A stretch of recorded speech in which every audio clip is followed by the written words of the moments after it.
welcome to the stream. I will start the game. And today, it's going to be a new game. So, if you've been enjoying my Final Fantasy V stuff, well, I'm done with that for now. Gonna play some Cardpocalypse, so let's get going.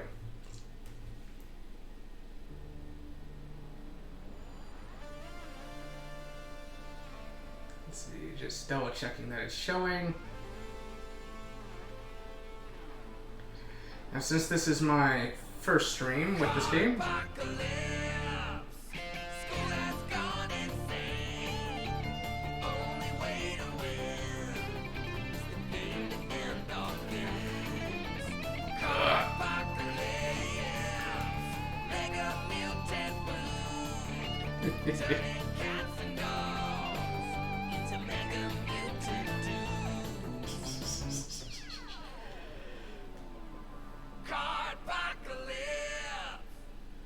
just thought I would let that play out. And I think this game does have controller support, so I'll give that a try. Yep, looks like it does. So this is a card battle RPG, which has a gameplay similar to Hearthstone, or if you're a fan of my stream, it's kind of similar to the Lord of the Rings adventure card game, only a lot more roguelike and random and stuff. So if you're a fan of my previous streams or content I've made with the Lord of the Rings adventure card game, I recommend trying this game out. So this game does have a story mode, and that is what New Game is for. But I think the story mode is certainly fun. It's got a lot of 90s nostalgia and lots of fun little things there. It goes into the lore as to who these characters are and all that kind of stuff. But it's also fairly laid back and easy. It's not super challenging, so I'm not going to be doing the story mode. I'm not going to be doing new game. Instead, I'm going to be doing Gauntlet mode. And I think about a year ago, or it might have been more recent than that, I don't know. There's also some DLC. There's an expansion pack called the Out of Time expansion, so that's what's advertised at the bottom over there. But for my streams, I just plan to just do the vanilla version of the game for now. And as I get to the end of Gauntlet mode, I think at that point I will apply the expansion. Or at least when I get to max level in Gauntlet mode, because I want to track what you unlock at each level. And I might compare, the vanilla version with the DLC version. Like, I quite like this game. I find the Gauntlet mode to be a very fun little challenge, even if it can seem a little unfair at times. But it's fun. It's fun to try various builds and try again. I kind of see this game as kind of a mix of the Lord of the Rings adventure card game and Nowhere Prophet, where you've got the gameplay of the Lord of the Rings game, and you've got the roguelike and heavy difficulty of Nowhere Prophet, where there's all this excitement of you don't know if you're going to be able to make it, all that kind of stuff. Now, if you are interested in seeing a playthrough of the story mode, there does exist, there is an existing playthrough, which I do recommend taking a look at. So on YouTube, if you search for a channel called Rake's Indie Adventures, this user has done, a playthrough of the entire story mode, the entire game, and I personally enjoy them. Like I haven't watched it all the way from the beginning, but from what I've seen, I've quite liked it. Mr. Rake is very charismatic and entertaining, although not necessarily the most optimal when it comes to like making very critical plays and making the right move and all that stuff. But if you just want something very laid back and fun to watch and just want to take a look at what this game is about and what the story mode is about, I recommend this one, since for the story mode you do not need to be making critical plays all the time. You do not need to be obsessed with making the right move. Like it's not like you have to be some grandmaster in chess who is like, oh no, I made the wrong move, now I'm gonna lose the game. It's not like that at all. Whereas Gauntlet mode kind of is at times. So anyway, that's all that I'm going to say about story mode. So I think I'm going to start the game, and it seems to be losing focus whenever I click outside, but that's okay. Let's get to it.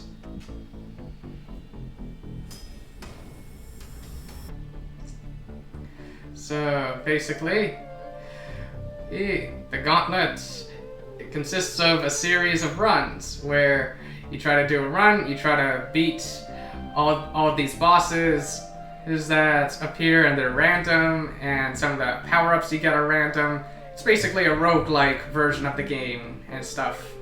And as you go through the gauntlets, you kind of unlock more power-ups that can appear throughout your runs. And so, let's do it.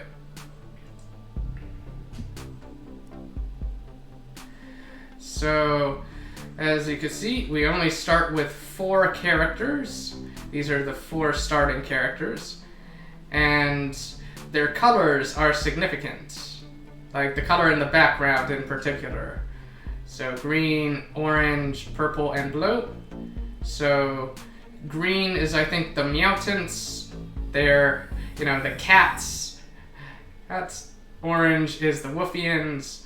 They are the, what do you call it? The dogs and canine creatures and stuff like wolves and that kind of stuff.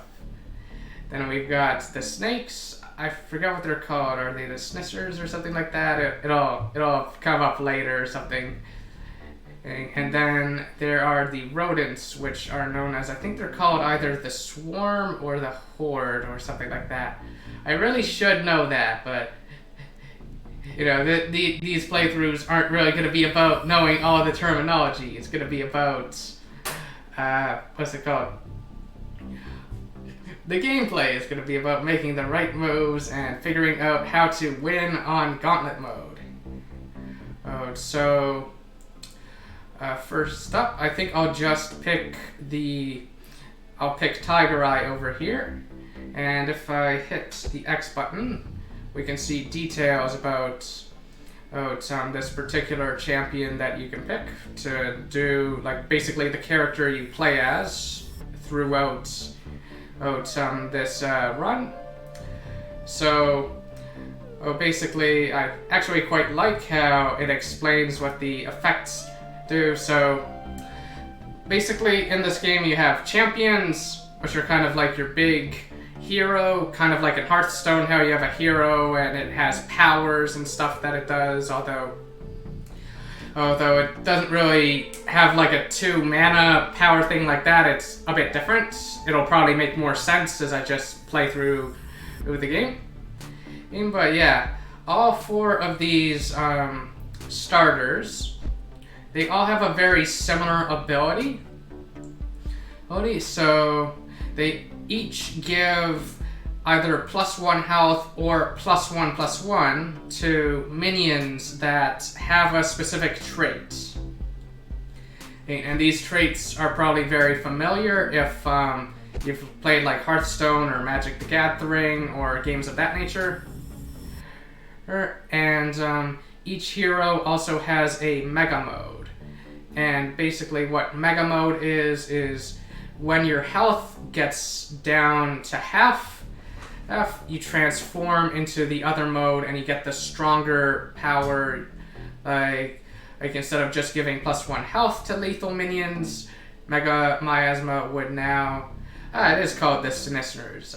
I was right about that. Anyway, it will be giving +1/+1, and also each Mega Mode also has an on-transform ability, where that basically does something when you turn Mega. So in this case, it'll spawn 2 little 0/1 minions with lethal, and since they have lethal, they suddenly become 1/2 minions thanks to Mega Miasma's ability. And yep.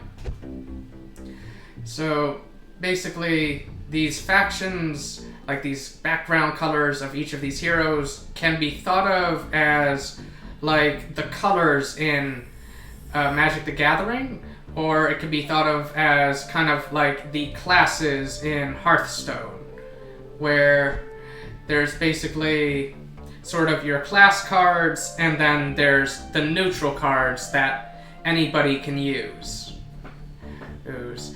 And if you like Lord of the Rings adventure card game, it's like sphere level, or not like sphere level, it's like your sphere.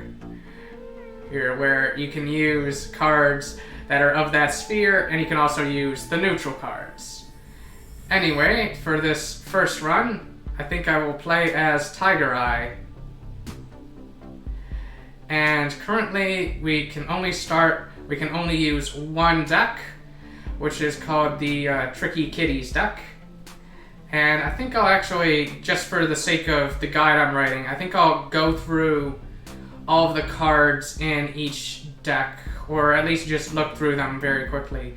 Because part of the reason why I want to do that is the decks do change over time, or they do change as you level up. They get upgraded, and you get better versions of the deck as you make progress through Gauntlet mode. So Tigereye has the Tricky Kitties. It starts with the Tricky Kitties deck, which has some interesting cards, such as Hypnosified, which is kind of like a trap. It's kind of like a secret in Hearthstone, or kind of like a trap card in Yu-Gi-Oh! And only it goes off automatically as soon as the trigger is fulfilled. So Hypnosified is actually a pretty fun one, or a very disruptive one, since you can use it very aggressively, and you can also use it defensively. It's kind of like brain control, only you don't have, like, basically it's up to what minion the enemy plays first that will determine which one you get. Then we have the Invertus, which is just a neutral minion that has Defender, so it's just a nice little defensive resource in the early game, but kind of gets outclassed later on. We have the Semi-Cat, which is kind of mediocre. Well, actually, somewhat weak. Like, ideally, what you want to do with this thing is you want to trade it into something that is more dangerous, like you want to kill something on the opponent's field, that has a lot more attack, like much better stats. What Swarm does is basically, whenever you play a minion, like whenever another minion spawns on your side of the field, Semi-Cats will gain 1 attack temporarily until the end of the turn, and it stacks. So you can do it over and over again. And like the blue faction, I think they're called the Horde or the Swarm, I forget. I really should remember what they're called. They're kind of all about crowding the board with weak little guys that have Swarm and being very aggressive. Like just overwhelming the opponent with numbers. And then we have Lethal, which is kind of like, I think it's Death Touch or Death Strike. I think it's Death Touch in Magic the Gathering, where if this snake attacks, like if it attacks a minion, that minion dies. So very often what you'll want to do is you'll want to trade this guy into something that has really high stats. And generally the best way to deal with lethal minions is to either kill it with a weak minion or to actually have your hero attack it, because your hero is allowed to attack. And let's see, we have Cat Cubed, which is just a generic vanilla 3 for a 3/3. it's okay. We have the cat-brained dog, which is 3 for a 3/1 with hiding. So hiding is kind of like stealth. You play this guy on the board and he's just going to be hiding in the background. Can't be targeted by anything, but as soon as he attacks X, he comes out of hiding. So hiding minions can be very useful when you have strong abilities that require you to have a minion on the board, or that are kind of buffing one of your minions on the board passively or something like that. Like, there's some interesting stuff you can do with hiding minions. Like, very often what you'll want to do is you'll just want to keep them hiding until the right time to strike. So Reflector is kind of an interesting one. It's a very disruptive one. What you want to do with this guy is just play him as a counter to when the enemy plays something with very high attack. And this guy here has both hiding and ambush, so this guy's pretty nasty.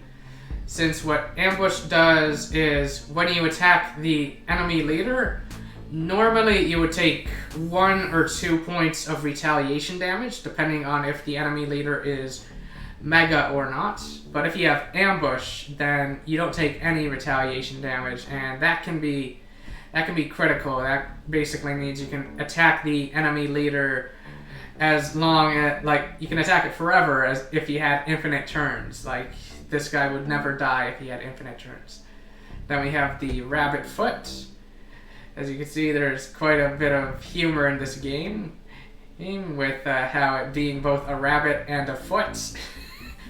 So this guy can be a very helpful way of finishing off the enemy champion since he has charge, which means that when it's kind of like haste in Magic the Gathering, or like charge in Hearthstone, where you just play him on the board and he can attack right away. He doesn't suffer from summoning sickness. And then we just have a vanilla 6 for a 6/4, or which is okay, but could be better. Maybe that card will get upgraded in the future, who knows. But yeah, that's what this starter deck looks like. Now if we go back, I just want to take a look at the other starter decks. So we have the large breed deck. If we look in here, we have a very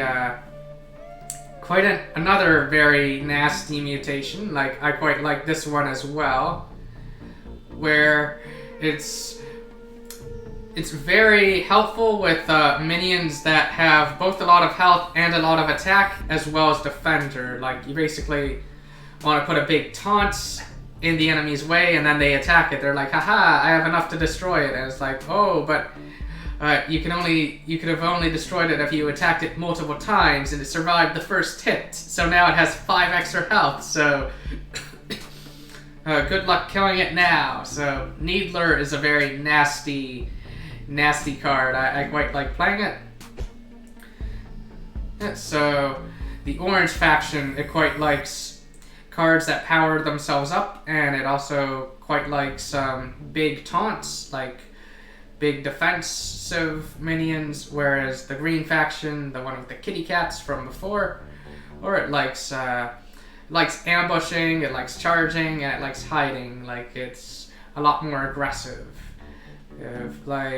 So orange is a bit slower, but it can get very big. And so anyway, Gloodle has this ability where it kind of starts off weak. It will have like 0 attack, but over time it will get stronger. So if you can hide Gloodle behind some taunts, like behind some minions with defender, I should say, he can keep getting bigger and bigger, and you know, that could be a problem for the opponent. Like, Gloodle is a bit mediocre, but that is a very general idea with the orange cards. And then there's another copy of Invertus. Like, we kind of already talked about these ones, as well as, so I don't think I talked about this one, the Skinless Cat. It's just 5 for a 4/5. It has no special abilities, just a vanilla minion. The Tiny Head Rat is the same, and Dogzilla is another orange card that kind of has that theme of just getting bigger and bigger over time. So initially, 6 for a 5/5 isn't that impressive. It can probably die to other 6-drops, and they could survive. But if he's able to stay on the board, like on the very first turn when he can attack, he'll be like a 7/7. So Dogzilla can get very scary. Very fast. In fact, Dogzilla is kind of a better version of Tiny Head Rat, since like they would both kill each other if they attacked, but if Dogzilla stuck around one turn, it would be able to kill the Tiny Head Rat and survive with 1 HP. And so that's the Large Breeds deck. So the next, I don't know why it brought me over here, that's kind of interesting. The next one is Miasma. And we'll look at the Turtle Power deck. What's inside here? And as you can probably guess from all these empty card slots, over the course of the run, you will of course be getting more cards to add to the deck.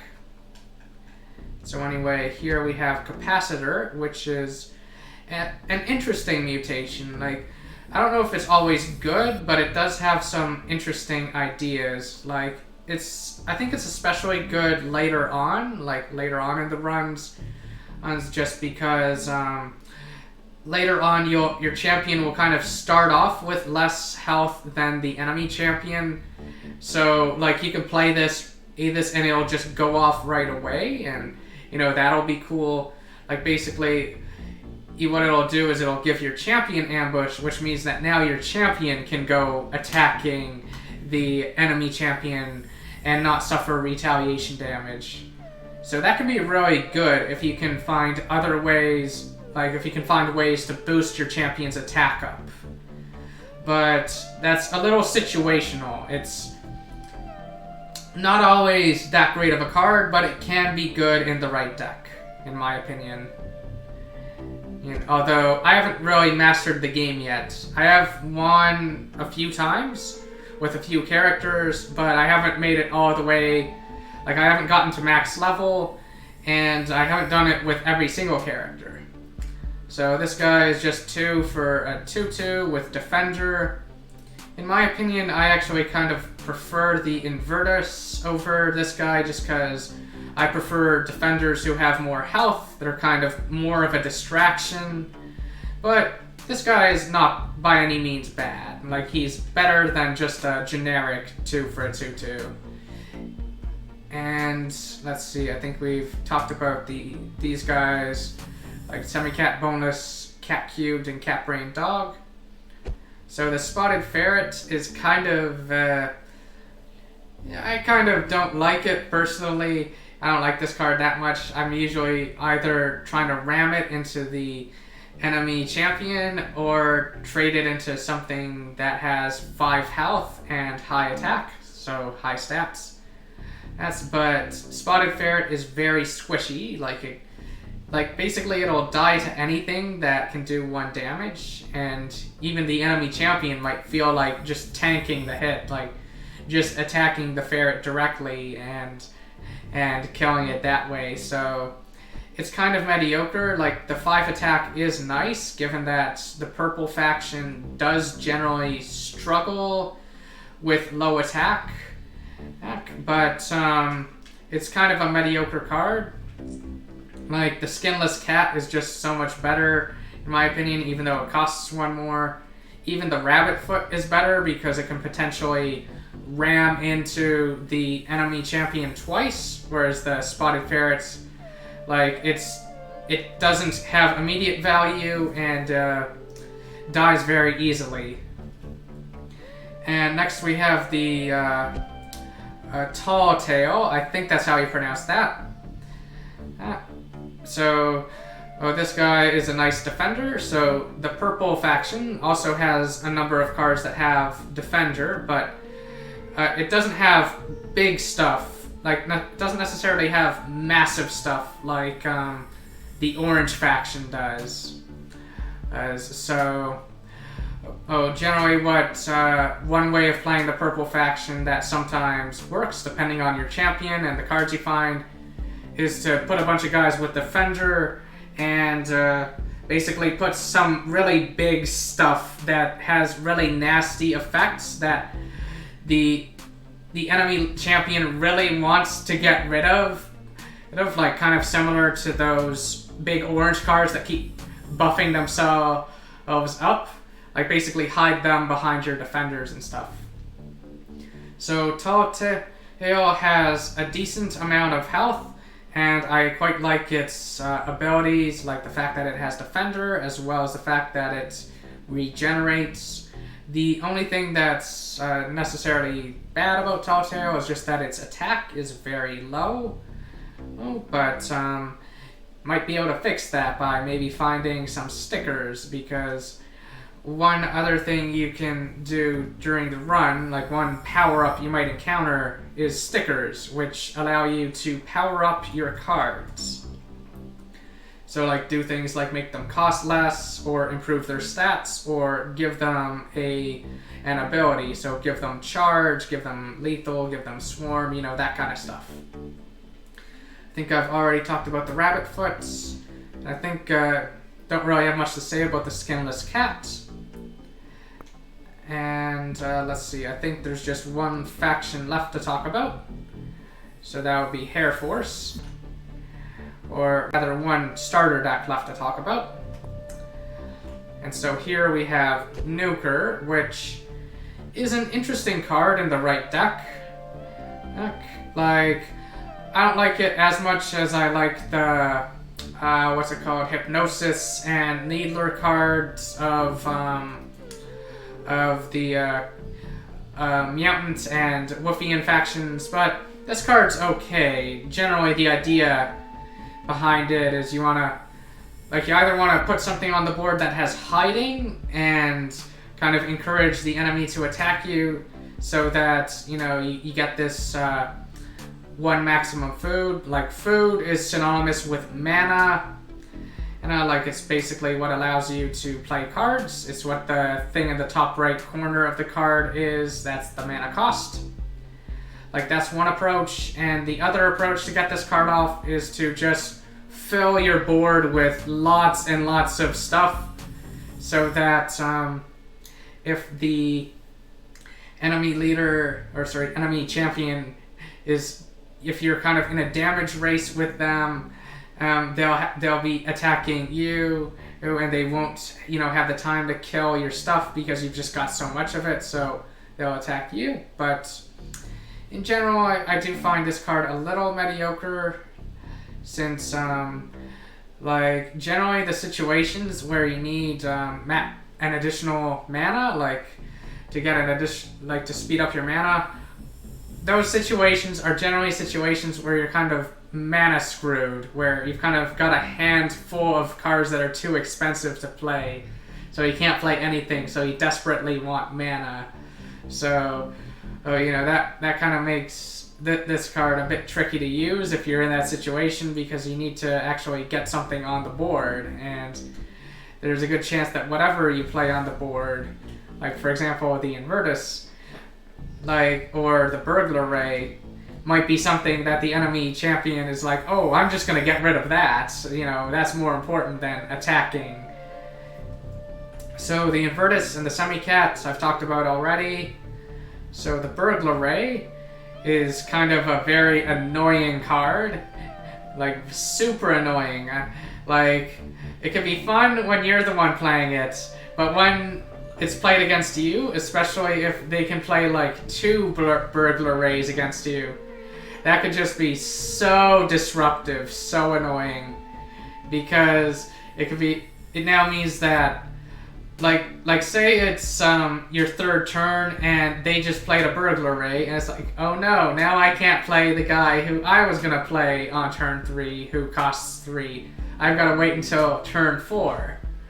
Or if you had something that you could play on turn 4, or that, you know, would normally cost 4, now you have to wait a turn for it. So, and Burglar Ray has a lot of health, like for a 3-drop. So yeah, Burglar Ray can be a very annoying card to face, but it can also be a very helpful card when you're the one playing it. So, yeah. I've already talked about the cat-brained dog and the spotted ferret. So next we have the Corrodent. I quite like some of these puns. They're pretty funny. Anyway. Okay, so this guy has a similar effect as Burglary, although in my opinion, the Defender ability is actually somewhat detrimental to what you want to kind of do with these cards. Since, in theory, it's actually better to hide the Burglary or hide the Corrodent behind other cards that have Defender. Because that way, it takes a much longer time for the enemy champion to actually kill these guys. Whereas, since this guy has Defender, the enemy champion can always attack it. So this guy isn't as good as Burglary, at least when it comes to the cost effect, especially since it's a more late game card. But it's not bad, and having more defenders isn't necessarily bad either. And its stats aren't terrible for what it's doing, although if you compare it with Burglary's stats, Burglary's stats are really good for its cost, whereas Corrodent's stats are kind of okay. Not great, just okay. Nice bit of health for a defender, but kind of meh. And as for Rabbitfoot, Skinless Cat, and Tiny Head Rat, I've already talked about them. So I think I will now start doing a run with each one of these, one after the other. So I will start with Tigereye and see how far I can get. So Tigereye with the starting deck. And looks like the first enemy that I'll be facing is, what was his name? Was it Scrapper? Yeah, it was Scrapper. Okay. Oh, my hand does not look so good, although I am going first. So, in general, for these first fights, it's it often can make sense to attack the enemy leader with your leader, but for the very first fight, I think it's a bad idea, since basically he goes Mega when he's at 15 health. So that'll happen very soon and stuff. Although, if you can time it right, you can make some interesting stuff happen there. So, I'm not going to attack, since I want to delay when Scrapper goes Mega. Because when you go Mega, you get your Mega form, you get, Scrapper will get a 3/3 minion with Defender that will turn into a 4/4. And I'm I'm a bit scared of that. So what I'm going to do is I'm not going to attack, and I'm also not going to play my trap card, because there are kind of two main uses of this trap. One use is when you want to do some sudden burst damage to the enemy, or get something out of the way like a defender.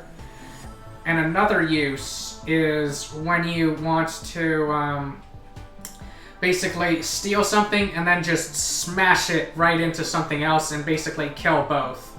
That's a lot of value if you can do that. So that's a more defensive use of that card. So I'm going to hold off on playing it, since Scrapper hasn't played anything yet.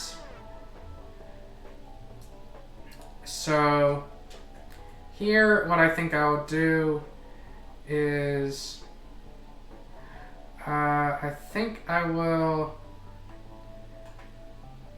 let's see, I do have Reflector for next turn, so I could play Guard Dog, do something with that. Scrapper is going to go Mega, immediately or very soon. So one idea is to just let Scrapper go Mega, just play Hypnosified, and just end my turn. Or maybe play Hypnosified this turn, let Scrapper go Mega, basically let him attack me, he goes Mega, and ideally I steal his 3/3 with Defender for 1 turn. I think he's unlikely to attack me with the Invertoise, or Invertus, however you pronounce that. So that's one idea.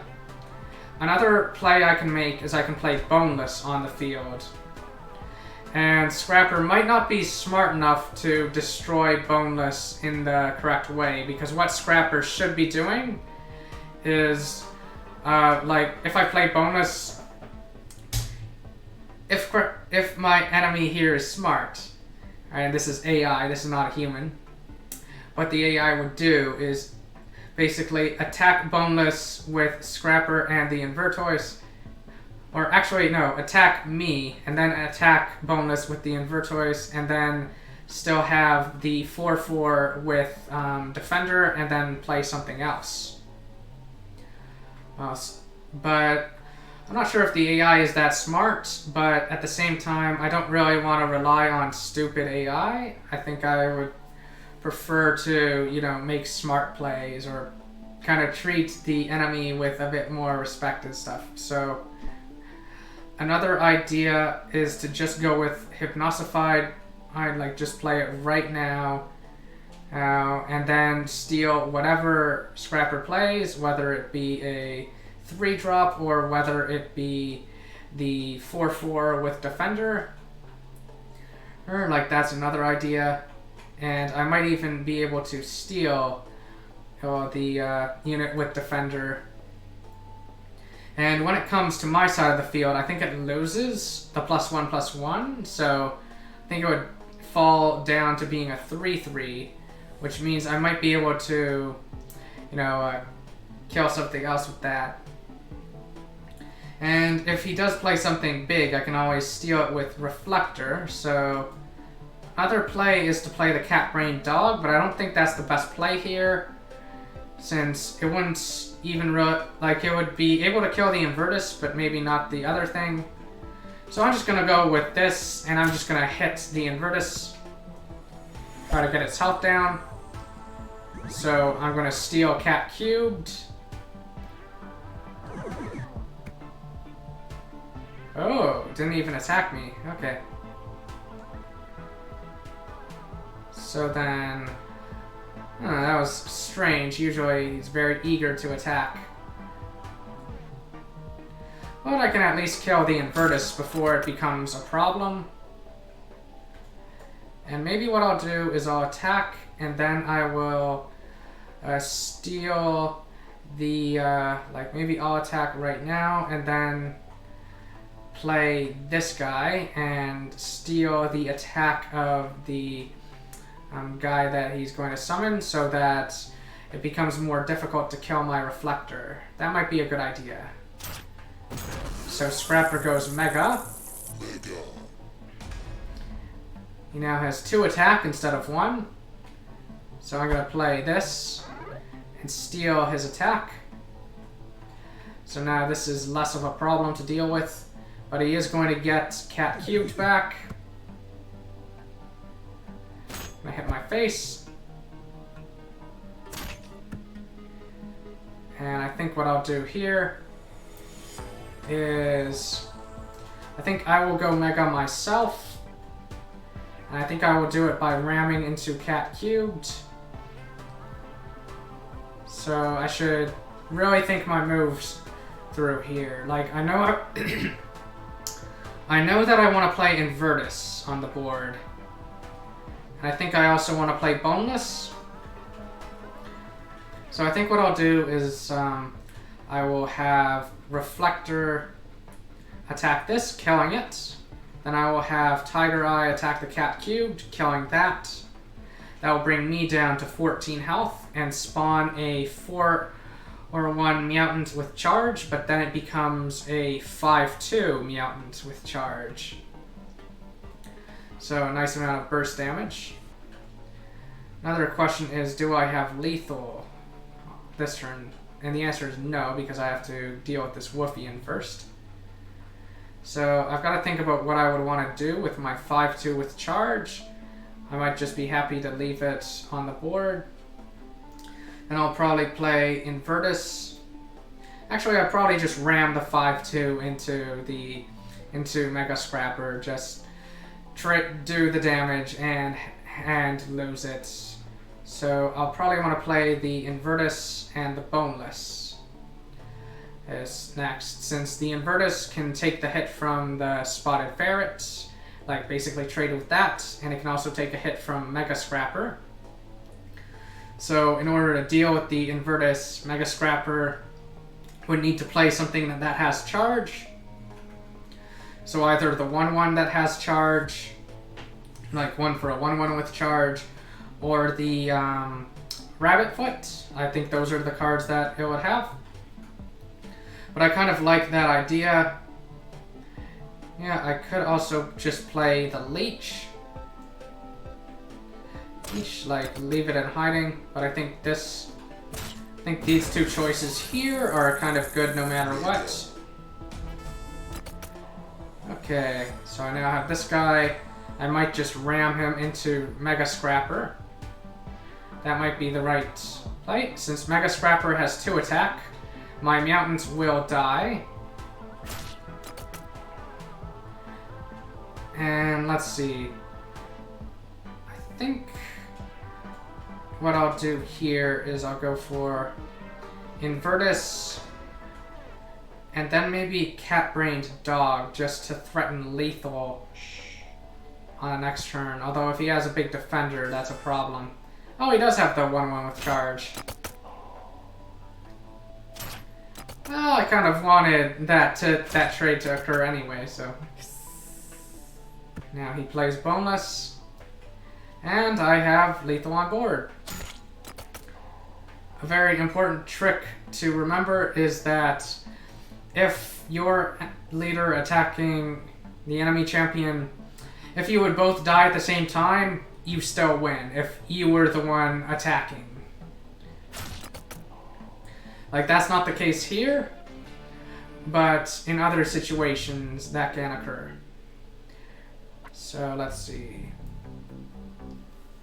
Spite Spores is interesting. I think for Tigereye, what I want to do is I want to grab anything that has charge. And I should also pay attention to my mana curve. So currently, I have 1 card that costs 1, 2 cards that cost 2, 3 cards that cost 3, and, you know, stuff like that. I think given that with my deck I probably want to be very aggressive, probably don't want stuff that costs too much. I think the Octopus is kind of an interesting card, but might not be that great. Since it's a bit random in terms of how good its value is, but it does at least give you information. But the Processor, I think, costs too much, and I think the Processor is more of a defensive card. Although you can use it offensively, so I don't know. But I think I'm just going to go with Scratchers here and the Spite Spores, just because these cards are nice and aggressive. I think for what I'm doing, I think I want very aggressive stuff. And now we got a rule change. So I don't think I want fast food, since I'm going to be playing very aggressively, very low mana curve. I probably don't want my enemies to be able to play their expensive stuff, so I think I'm going to avoid fast food. Busy Hands might actually be good if I have a low mana curve. I just have to watch out for getting mana screwed, but this might be a good choice. Nice. And like this card can't, like, this change can be a horrible, it can put you in a horrible situation if you basically have nothing but expensive stuff in your hands and you're basically stuck the first several turns doing nothing because you're not drawing cards at the start of your turn. But I think given that I've got 5 cards out of 12, Actually, yeah, 5 cards out of 12 that cost 2 or less. And what's it called? 3 cards out of 12 that cost 3 or less. I think I'll be okay with busy hands. I think it might be the right choice for a very aggressive build with a low mana curve.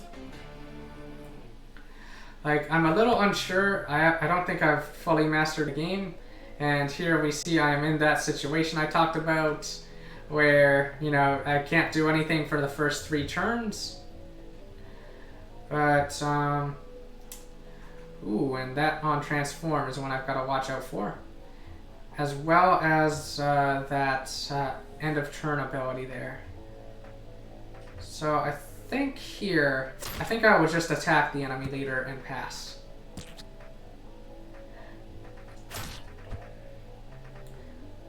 So, just a mutation on the board. That's not too scary. So I just try to get Loa's health down. Okay, gains ambush.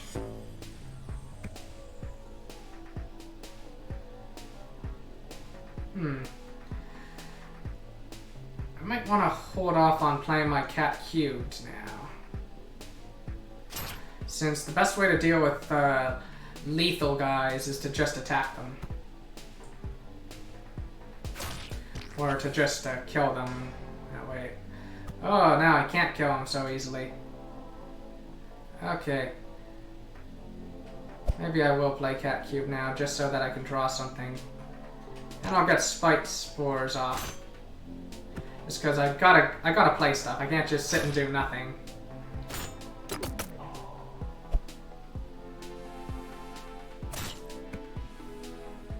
Okay. I think I like this guy.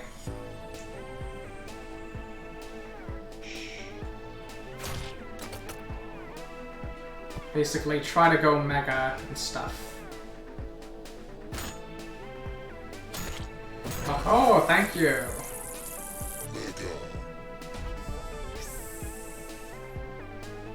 Oh, that's another thing that can happen is you can what's it called? Ooh, and that's actually interesting because all minions will lose 1 attack. So you can take fatigue damage if you run out of cards. So given that he's going to take fatigue damage on the next turn, I think what I will do then is I might just sit and do nothing. Or maybe I'll attack this guy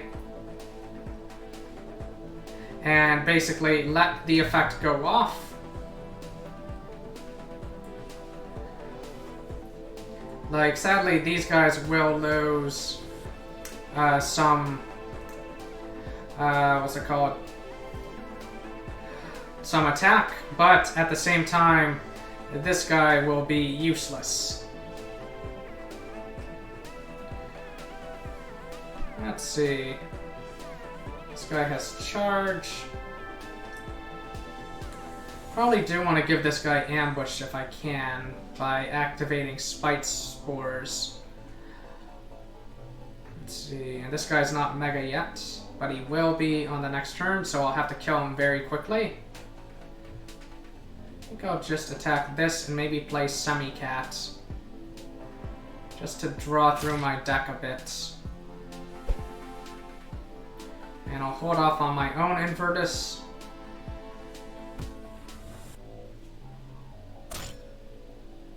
Oh, silly me, I forgot. Don't draw at the start of the turn. Yeah, I've gotta keep track of that.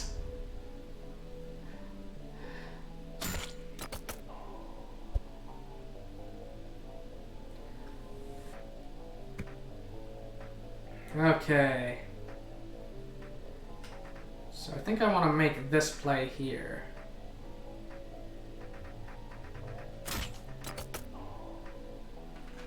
This guy will be +1/+1.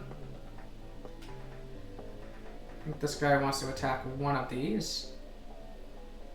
I think I just want to play... I think I like playing this one. As well as that. Just develop my board a bit. And... let's see, yeah, I think I'll kill this guy and Invertus.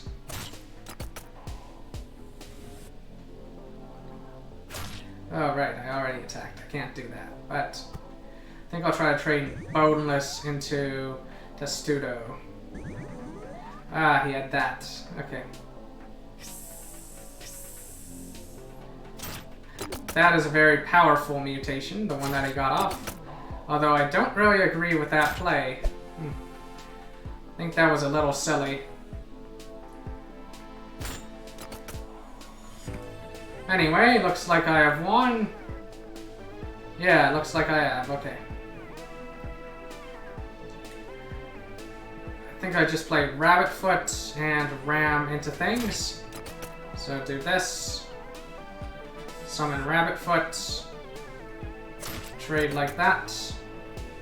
And then hit with my ambush guy, who will now have double ambush, which isn't a thing that exists.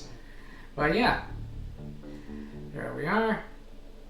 So I do like Spite Spores, even though it didn't really get used in that fight. Elasticat isn't terrible, and I do definitely want cheap stuff. Yeah, I definitely don't want 2 5-drops, since that's way too expensive. And a 1-drop and a 5-drop I think is a bit risky.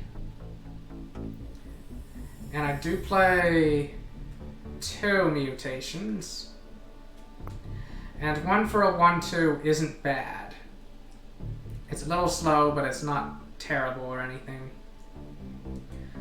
So I think I want to have a very low mana curve, given what I'm doing. Although I do like the leech. Yeah, he kind of saw some action in a previous one. And I do like Spice Spore, so maybe I will do that. So +1 attack. Who do I want to give it to? Decisions.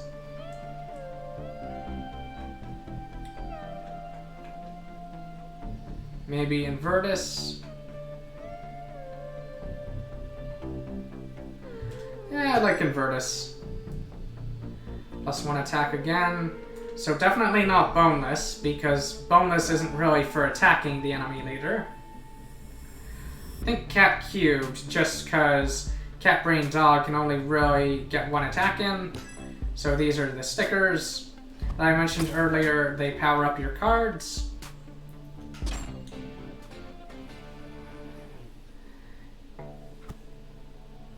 Okay, so I'm not doing too badly here. Okay. So that ability there, the first one, when your enemy deploys a minion, gain +1 attack until end of your turn. That's a pretty nasty one. But at the same time, all it really means is just pay attention to the order in which you do things, and you don't necessarily want to attack on the turn that you play something. So I think here I want to play Scratchers.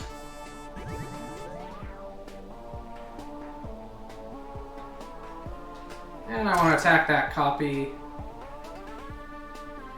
And I think I'll end my turn. Looks like I won't be able to do anything for the next 2 turns, but that's okay. So here, I definitely want to get rid of Semicat because its attack is currently low. Thanks to Swarm, its attack will go up as, you know, it'll temporarily go up if more minions come out. This guy's just a 1/1, so he can be killed very easily.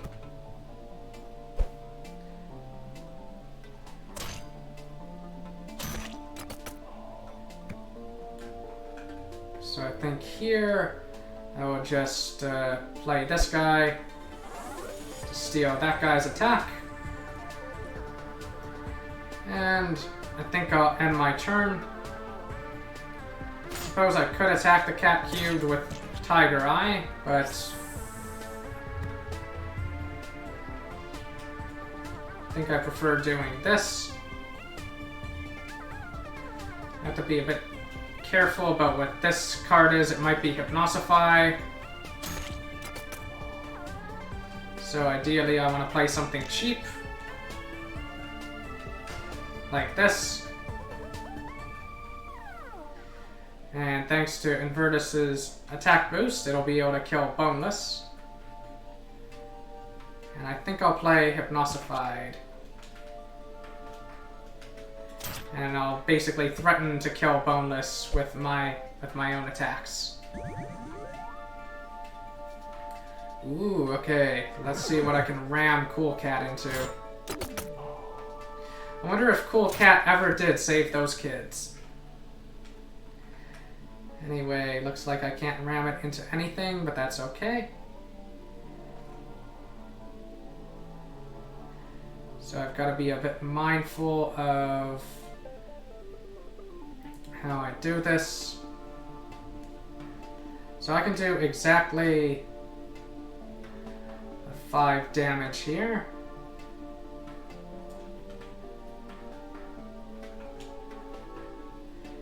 And I probably do want Reflector to get an attack in. Because Catula will be stealing one of the minions on my field, but it's possible that it'll steal Cool Cat. So let's attack first and then maybe play Leech depending on what gets stolen. So let's attack with Reflector. Let's attack with Cool Cat. So Reflector got stolen. And might do that.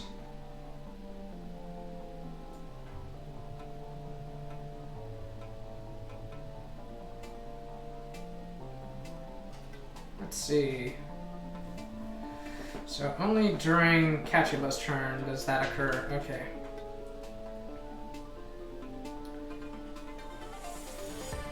So what I might do is I might just trade away like that. I might do this. I think I'll play Tiny Head Rat.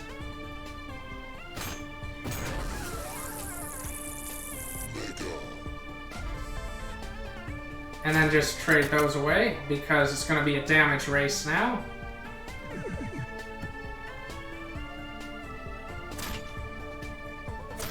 That makes sense. Okay. A bit unfortunate.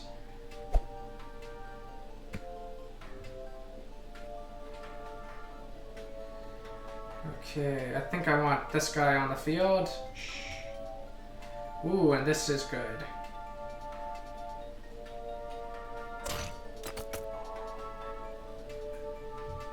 Maybe I set this card face down and try to endure. Uh-oh. I might be dead now.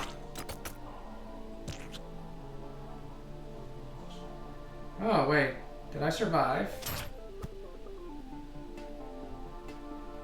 Okay, let's see. +1 attack and ambush. Oh, I might have just barely survived. But the order in which I play things here might be very important. That mutation might be Hypnosify, so what I'll do is I'll play Cat-Brained Dog. It is not Hypnosified. I'll play Rabbit Foot. Oh wait, no, I'm 1 damage off.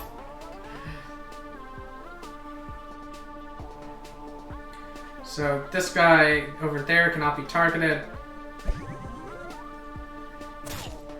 So it looks like that is the best I can do. Yeah, I got a bit unlucky with Leech. Oh wait, no, I was right. Silly me. I forgot. I have the +1/+1. So I just barely won that. Just barely. Just barely won that fight. Like, but that was cool. That it just goes to show how important it is to make the right move, to find the correct play in the position, to take your time and all that.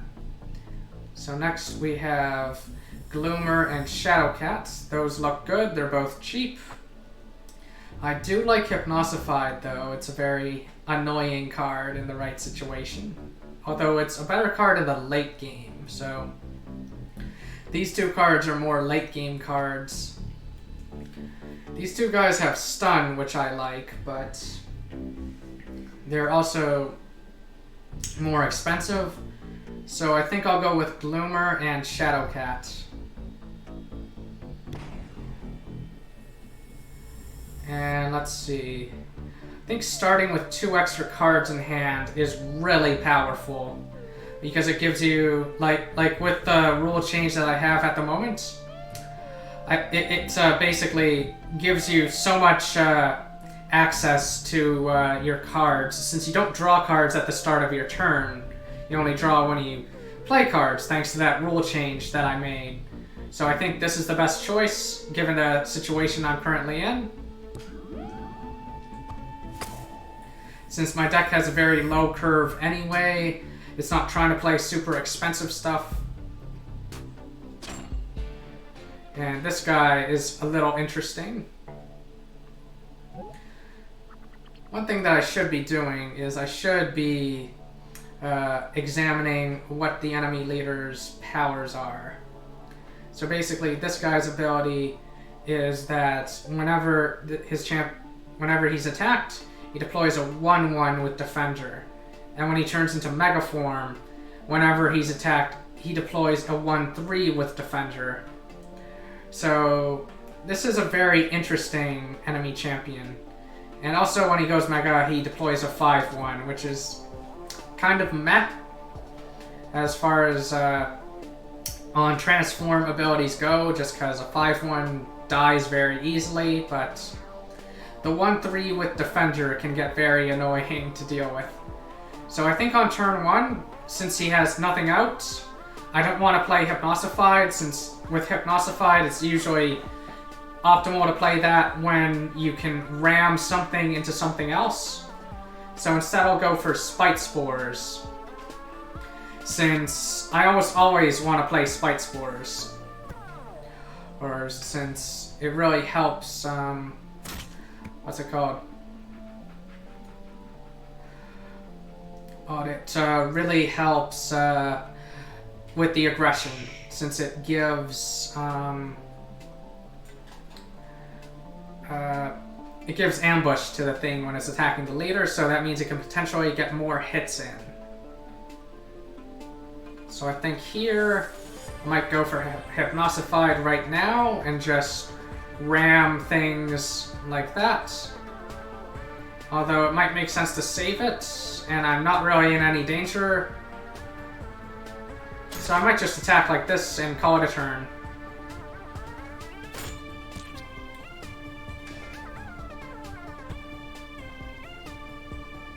Okay.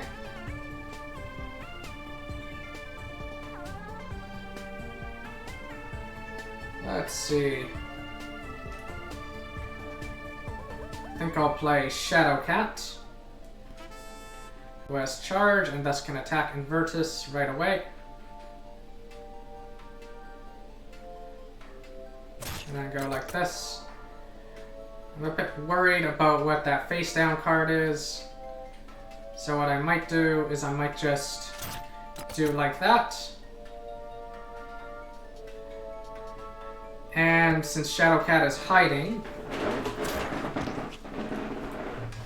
not too scared there. So let's see.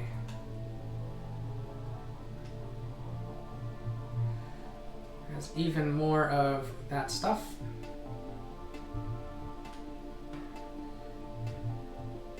So what I think I'll do now is I'll have Shadowcat strike, because what this guy is going to do is he's going to turn into a 4-2. Although I might just let him do that.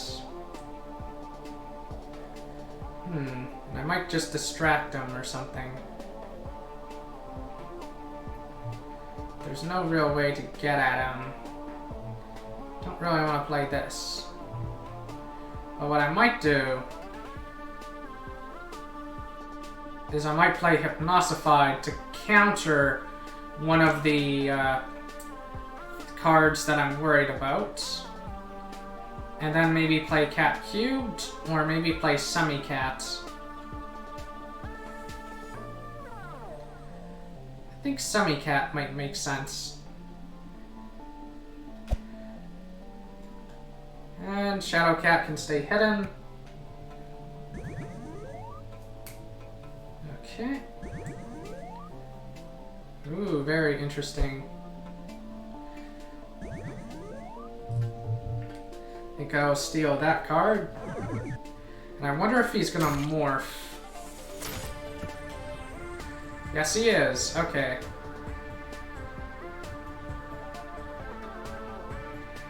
So I think I'll play Reflector. And I'll just trade this guy into there. And maybe trade Semi-Cat as well, if I can.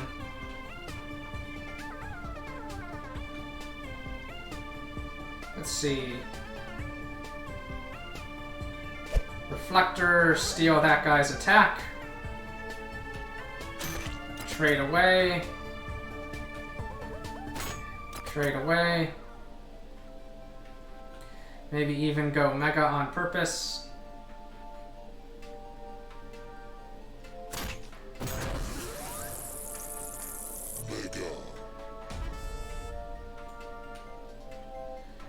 Do like this, come out of hiding, and then activate Spite Spores. Doing a lot of damage in one hit. And yep, everyone has acted.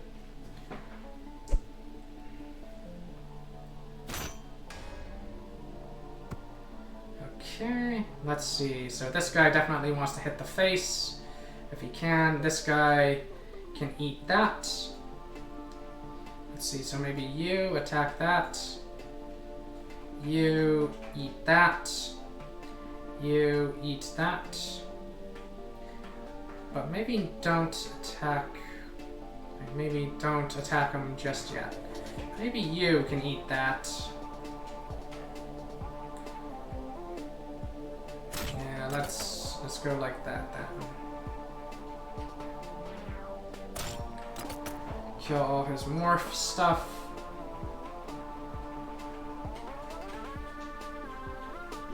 Charge can help with that.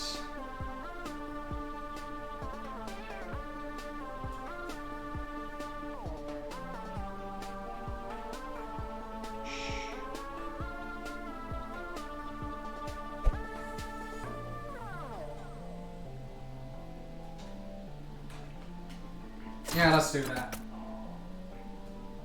And we will not attack. I don't think we need to be that aggressive. Just build up the board.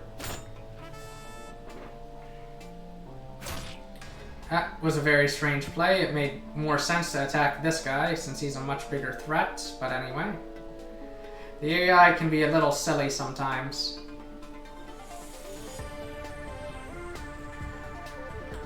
So I think this play here makes sense. Then hit like that.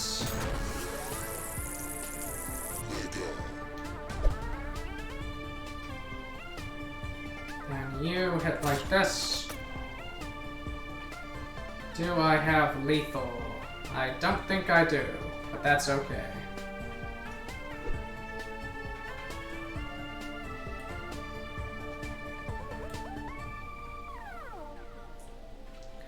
I have a lot of cards though, so...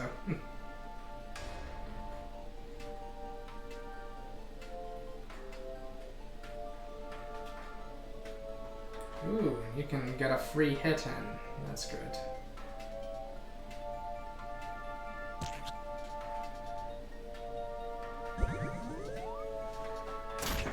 Just use the ambush. Have Shadowcat kill that. I'm so close to killing him. But I've got Rabbit Foot in my hand, and he's going to gain +1/+1. So I just do like this, and... what do I want to do here? Can I actually see how many cards are left in my deck? No? Okay. I think I might just end my turn, or maybe just play boneless in case he has a big taunt or something. Big defender. Because Invertus did a good job of just dealing with the 5/1. Like, how is he gonna deal with this board? This is too much pressure. Boom!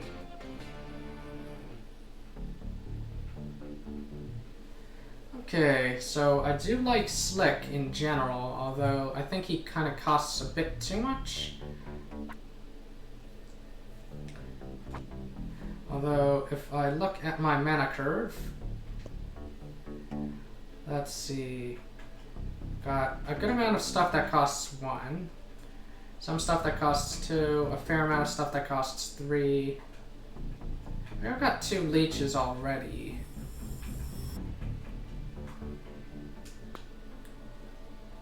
I don't know, I think Slick would make the curve a bit too much. So Glowpurd and Cataclysm are both way too expensive, especially Cataclysm. And he doesn't even have charge, so what's the point?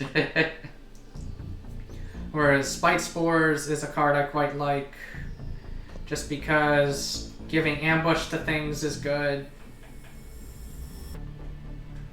Especially things with high attack. And it makes it easier to draw through the deck as well, so I think I'll go for this, since I've already got 2 of that thing. Now for here, I think stats are usually more useful on early game cards. Like, I don't really want to be playing my Tiny Head Rat, so I think Cat Cubed will enjoy being a 3 food 4/4. And hiding cards have pretty good evasion, but maybe putting it on my cheapest card might make sense, since Reflector is not really played for the purpose of board pressure, although there could be an argument for putting it on Reflector. But I think since Shadowcat has charge, I'll give the health to Shadowcat. Alright. Time for Fluffles. Okay, my opening hand looks okay. I can't play anything on turn 1, but I can at least play something on turn 2 and turn 3 onwards, so that's looking good. So, the first minion to attack gains stun. Stun basically means that the minion who is attacked can't act on its next turn, it can't attack. Or, it actually explains that in the text there. In fact, it explains it in 2 places. Isn't that nice? And so with Fluffles, what you want to do is, like, you basically want Fluffles to go Mega on an empty board. Like, on a board where Fluffles has no minions out. Because that way, he won't be giving +2/+2 suddenly to stuff that doesn't already have stun. Although the ability of like giving +2/+2 to minions with stun is quite nasty. So let's see. I think I will attack Fluffles since I do generally want my own health to go down, since Tigereye is generally a lot stronger when he's Mega. And since you play a lot of stuff with charge, you have pretty good control of the board. So I think here what I'll do is I'll play my own Scratchers and just kill that Scratchers.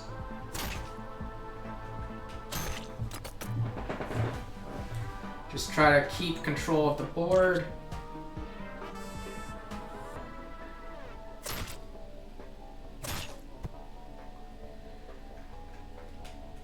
So I have to be a little concerned about what that mutation is.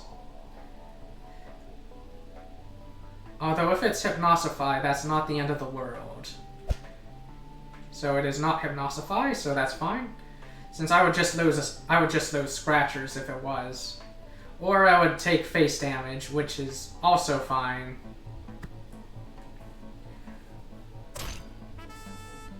Alright, what are you doing? Okay. I think I might know what that mutation is. It might be the one with the effect that whenever you stun something, destroy it. Oh, no, it's that. It's the copy one. Okay. So I might just have Cat Cubed get in for some crazy damage here. Or I might kill Shadow Cat. Yeah, I don't think I want to give Shadow Cat Ambush. So I'll do that. And I'll keep getting my own health down. And I'll keep Scratchers on board as a distraction away from Semi-Cat. Okay, I think I'll trade Cat Cubed into that now. But maybe first I'll steal its attack power. That's an interesting idea. Yeah, steal its attack power, then trade Semi-Cat and Scratchers into it, and then maybe have Cat Cubed attack directly.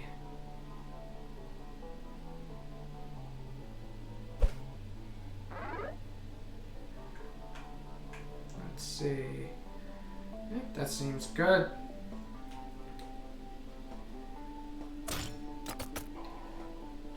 That way we can get a lot of damage going. Boom. And basically try to go Mega on my own terms. That works too. Basically, if I can get his board empty, then that'll be a good time for things to happen. So here, I want to think. I think I might actually play Tiny Head Rat this turn, just because it's very mana efficient too. And I probably don't want to be rushing him just yet. Since I probably want him to go Mega at a time where it's very inconvenient for him. So let's see. Probably want to trade, like, attack like that.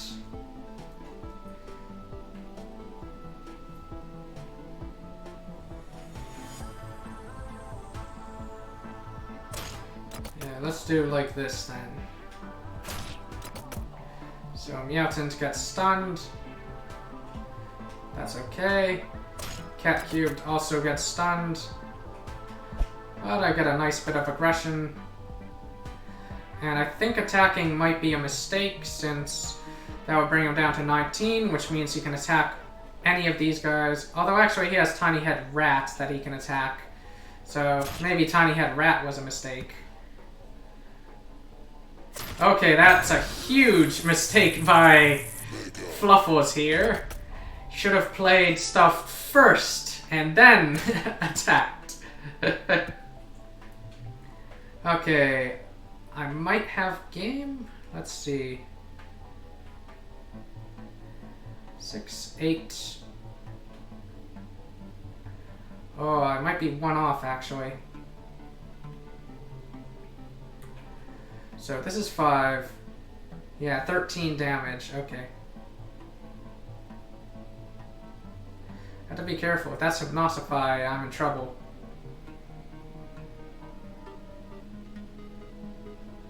But I have to risk it, otherwise I lose.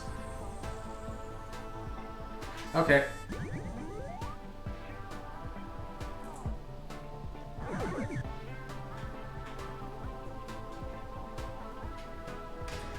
Thankfully I drew that. So I think I'll go like this. Or maybe actually, no, I should have traded. That was probably a mistake. Yeah, okay. Yeah, I think I made a mistake there. Although things are looking okay. Oh, I'm dead. Ah, that's okay though. I think I already spent a good amount of time with this one anyway. So I got to level 2 and I unlocked something. So I think that was, what did I unlock? I forget. In fact, maybe if I had gone all the way to round 8, which I think is the final one if I recall correctly. I think it's round 8. I probably would have gone up 2 levels and maybe not have seen what I unlocked at level 2. So let's see what it was. So I've unlocked some new cards that show up in the pool of battle rewards. So let's see, what do I think of these cards? I actually quite like Zapper since it can be very nasty if you can do the thing where you hide it behind a defender. Because that way it can keep powering up the defender, and the defender is protecting your Zapper, so there's good synergy there. The Guinea Piggy is an interesting card. I think you either want to play Guinea Piggy on like turn 1 when you have nothing to do for like turn 2 and turn 3, or kind of at the end of a big crazy combo where you've kind of dumped your whole hand and you just don't care about the fact that Guinea Piggy is eating your food. So the Poothon is kind of interesting, but I don't like the fact that it's pacifist, since pacifist means that it cannot attack.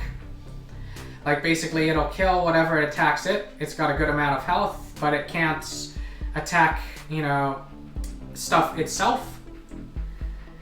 And the Kitadel is a very interesting tech card that can be very handy in the right situation.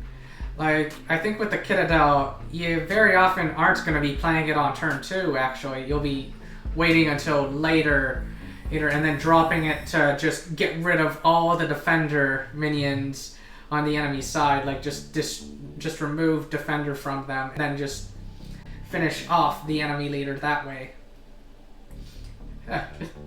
Kind of misplayed in that last game, but that's okay. It just goes to show that this mode of the game is not like story mode. Every choice matters, and sometimes you can even do everything right and you can still lose. But if you're clever, you can minimize the possibility of that happening. So I think since I did Tigereye first, I think I will now do Scrapper. So Scrapper, what he does is he's very similar to Tigereye, gives +1 health to minions with Defender, and then +1/+1 to them when he goes Mega. And he also deploys a 3/3 minion with Defender that turns into a 4/4 thanks to his ability. So I'm going to go for him. And I'm going to use the Large Breeds deck, which has Needler, it has Gloodle, it has Dogzilla, and it has all these neutral friends from before. And yeah, let's get to it. Ooh, this will be an interesting matchup. Since I think lethal minions are very good against defender minions, because health does not matter when you have lethal. So this might be tricky. This might be very tricky. I'll play Invertus and just defend for now.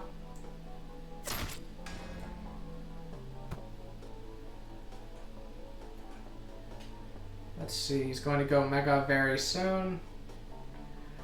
Go play Cat Cubed. And just attack Invertus.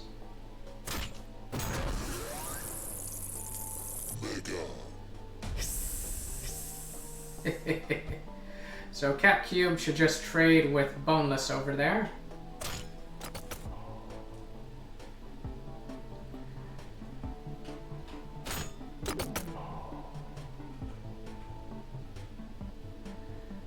And I think I'll play Cat Brain Dog to deal with one of these.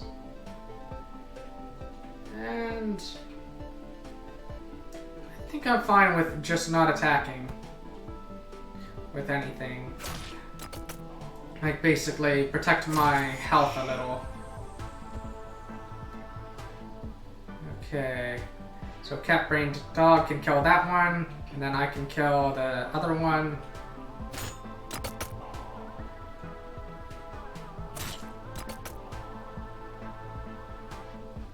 And then here, definitely want to get Dogzilla on the board if I can. I think I'll just play Boneless, even though he'll kill it, just to protect my life a bit. Since it's a nice distraction.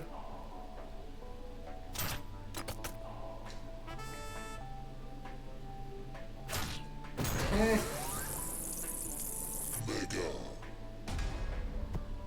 Alright, this is looking fine. I think I'll kill that with my face. Just smash my face right into there. Summon Dogzilla. And I think I will not attack with Woofian. Although maybe I will. Since I don't think he'll attack me with it. Oh, if he attacks Woofian with Tiny Dog, that would be a huge mistake.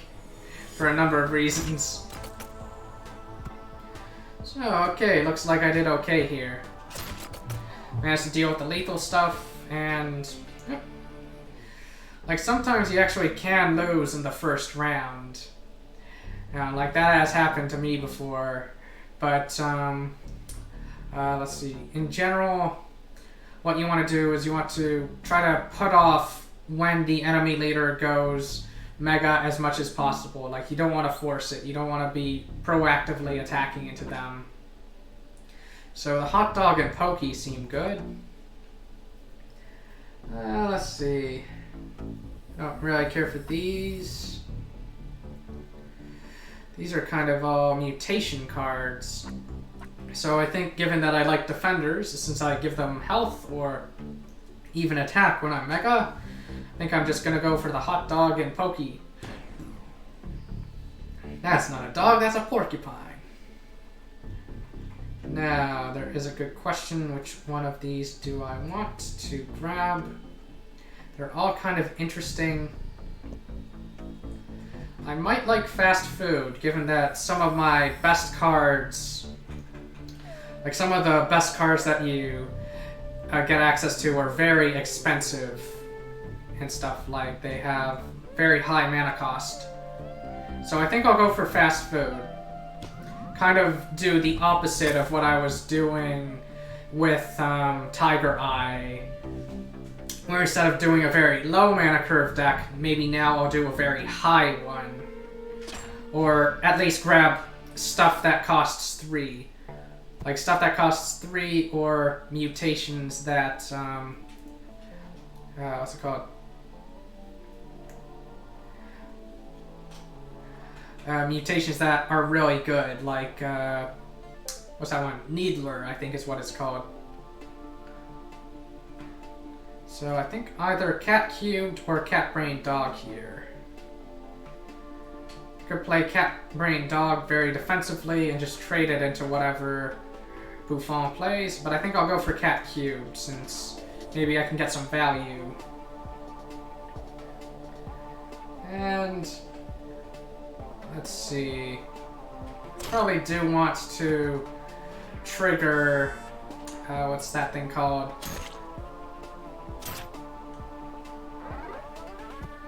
ASAP. trigger Mega Form. So I could do this now. No, it'll kill Cat Cubed, but that might be okay, since that would be the only casualty. Or I could just trade like this at the moment and play something else. Like maybe play Hot Dog, or maybe save Hot Dog. Or maybe play Cat Brain Dog and get ready to proc it on the next turn. Maybe get 1 damage in.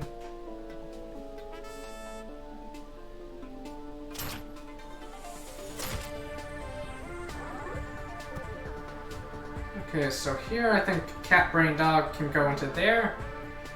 And then just attack. The on transform will do nothing. Although... oh, this has to be attacked. Okay. I think I'll save these, maybe. Or maybe not.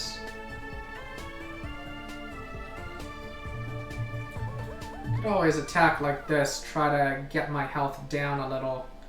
Although I'll be taking quite a bit of damage. Let's see. It's a very interesting idea. Just go aggressive, go for damage. Let's do that. Basically save my defender stuff for later.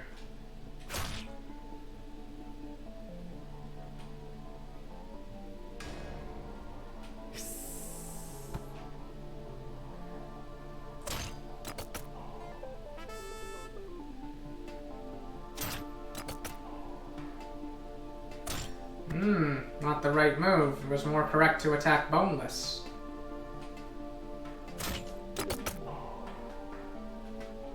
So I think I'll play Boneless Cat and Needler right now. Just because if it goes off on Boneless Cat, that's fine. And if it goes off on the 3-3 with Defender, that's fine. Like basically go into Mega Mode. Yep, this is fine. Ooh, ram into me, yes!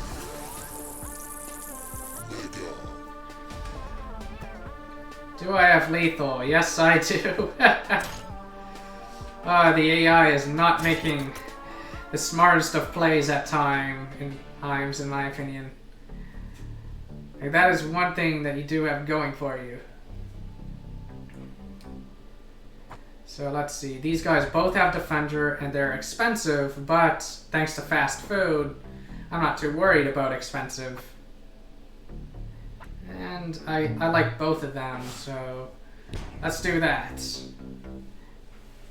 And +1 health, what would I want to put it on? Maybe Cat Brain Dog, just so that it can attack the enemy leader twice, I don't know, although... yeah, that's an idea. Rabbit Foot is another idea. When in doubt, go for the cheapest one. +1 health. Let's go for that. Maybe Boneless makes more sense, although Boneless you're usually ramming into something really big, so I doubt that the 1 health would make any difference. We're now up against Grim, who, if I recall correctly, is one of the weakest of the heroes in the game. Let's see. His on-transform isn't... actually, no, his on-transform can be really bad for him, since if you make him transform when he's got 2 minions and you've got no minions, then... yeah, that's just sad. And his regular base ability isn't that great. So I think for turn 1, I'll play Cat Brain Dog. And maybe I'll just try to get my health down and try to get his health down too. Cat Brain Dog is hiding, so what's it called? He won't be able to destroy my stuff with that. So I could play Gloodle on the board. That's an idea. I could also play Cat Cubed.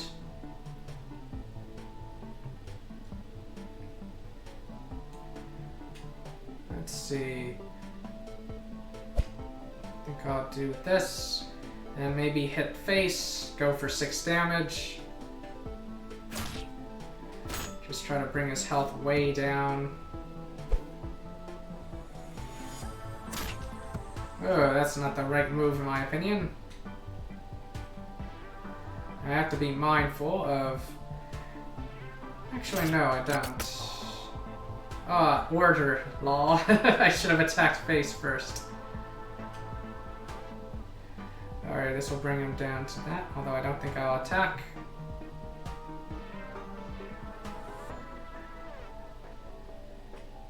I think I'll just play Gloodle and maybe Boneless.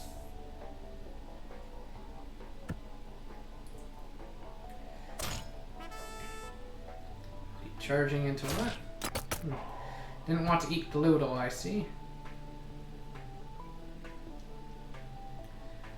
Alright.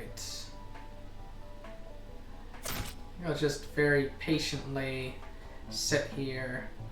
I could play Dogzilla, but he'll probably kill it very easily.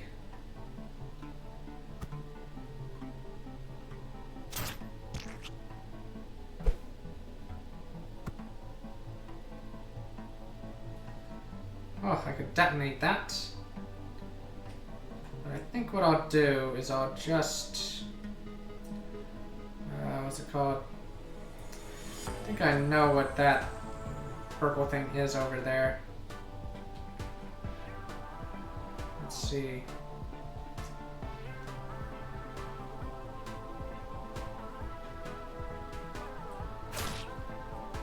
What? I think I'll just trigger his Mega Form. And I'll just set this card face down. Summon Pokey. And end turn. Yep, that's what I thought it was. That's why I didn't play Dogzilla. And that is not the correct play. Although actually it is, given that he was testing for that. So, okay. It's normally not the correct play, but...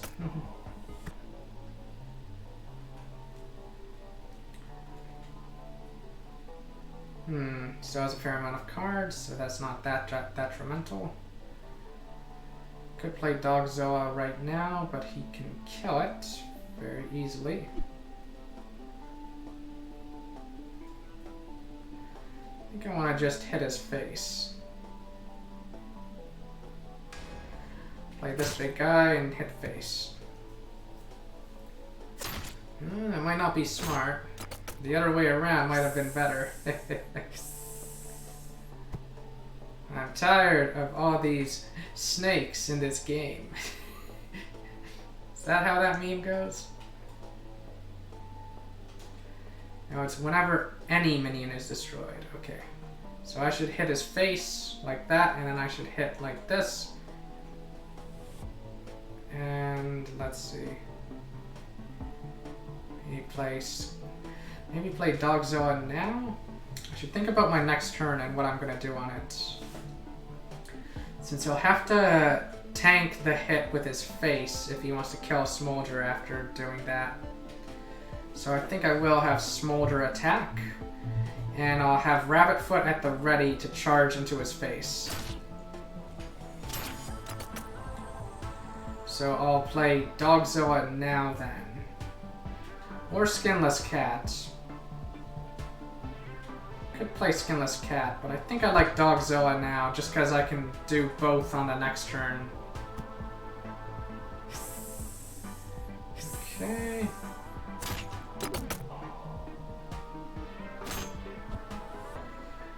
Go! Blue Eyes Dog Dragon. Wipe out the rest of his life points.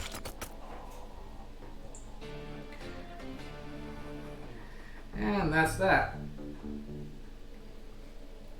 So Dockos are interesting. They're pretty nice when you've got a lot of defenders and you can just hide them behind your defenders and then you just got a nasty wall. Let's see, Spiked Collar is kind of interesting, although, let's see, don't really like Gamma that much. Like, there's some nasty combos you can do with Spiked Collar, like just multiple, one after the other, just disgusting amount of stuff. Hexadog is kind of counterintuitive to what I'm doing. Since I start with 3 food, well, since both sides start with 3 food, it's very likely that my champion is Mega on turn 2. It's very unlikely. And nothing here has Defender, so I think I'll go with the Dockos, since those at least help with Defender. Don't really care too much about plus 10 health. I do like the food though, so I think I'll go with that. And we're up against Rex Machina. Love that name, just hilarious. Anyway. And good thing I picked the food, because otherwise this hand would be kind of worrisome. And plus 1 attack. Oh, the synergy between Dako and Brutish Bulldog. What does he do? He just plays a mutation there. And when he reveals mutations, all his stuff gets +1/+1, so I have to be very careful. And okay. So this thing isn't that scary yet, and I might know what one of those mutations is. Although at the same time, I might be quite happy to... maybe I'll play Rabbit Foot. Since... yeah, okay, yeah, Rabbit Foot. Since it'll get healed. Just kill this thing before it becomes a problem.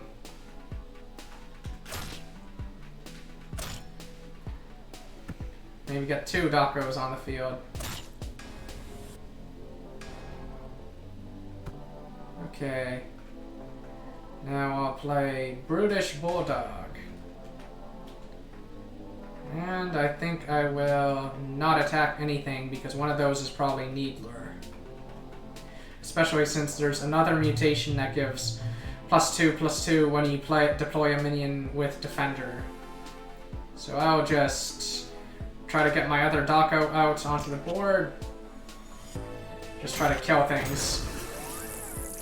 Okay, he completely wasted his on transform because you're not allowed to have more than 3 mutations. And let's see now. I think I'm gonna do a disgusting little combo here. Where Brutish Bulldog, its attack is equal to its health. But since I'm constantly healing it with Dako, who's healing everybody, I've got 2 of them on the board, his health is just going to stay up very high. So what I want to do here is I want to make sure I wipe out everything in 1 hit when possible. Because one of those mutations is very likely to be Needler. So that's why I'm not going to attack this thing with anything. Now, Bulldog is super powerful. One of them was the Mega Mutation. And there's Steel Skin, okay. That's the Defender one.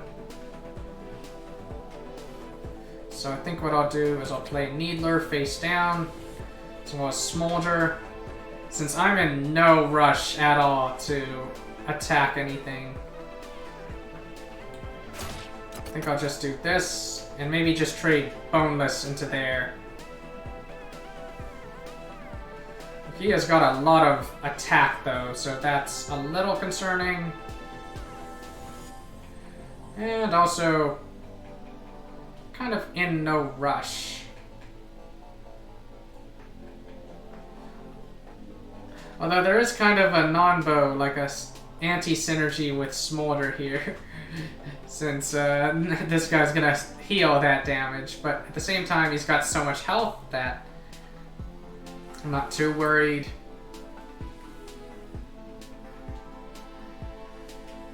I think I will make this trade just to make room on my board for Skinless Cat.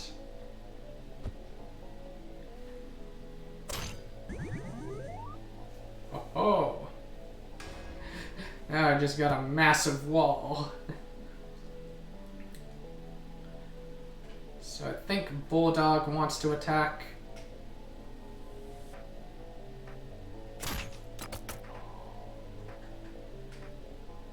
Smolder wants to attack, and he'll just regenerate. And Skinless Cat will regenerate. I think Rabbit Foot can just ram into him.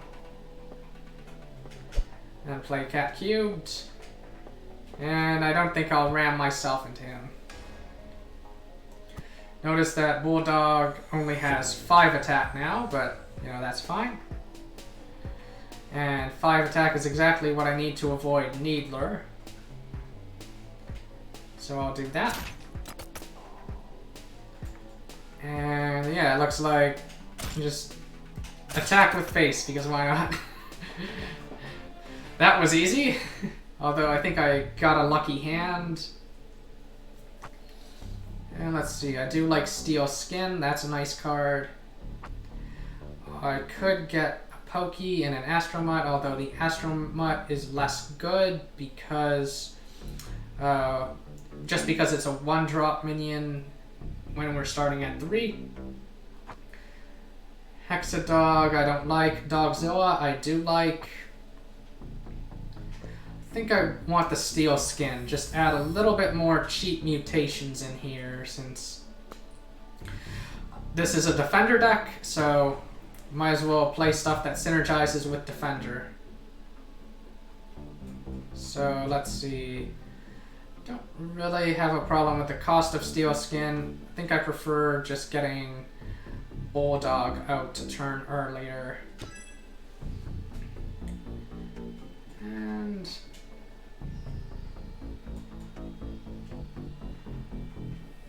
let's see.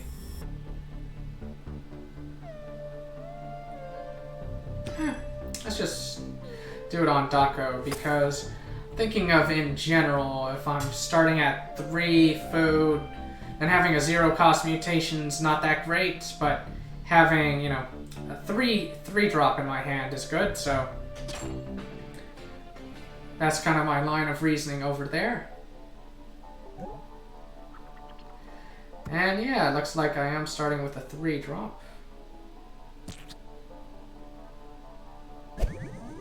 That is such a waste of that mutation. Okay.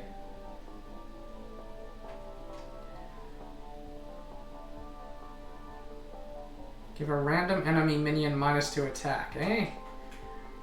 But what if he has 0 attack? Oh! And then play this, and then I guess just, I think Cypher's, yeah, okay, that's what I thought he would have there. Yep, okay, he wasted both mutations. And oh, and he couldn't activate Testudo either. Very sad. Very sad enemy there.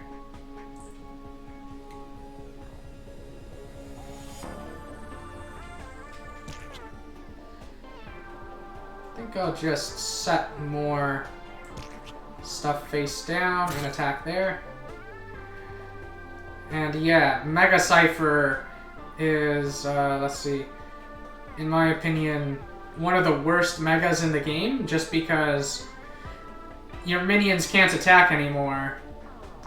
And if you basically cause all the mutations to go off, then Mega Cypher's kind of in deep doo-doo. So let's see how smart the AI is. He might ram the Sinister into me. He did not, okay.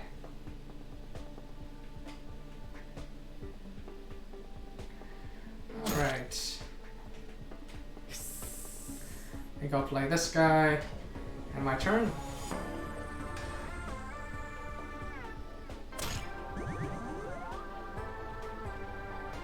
That's one use of it, I guess.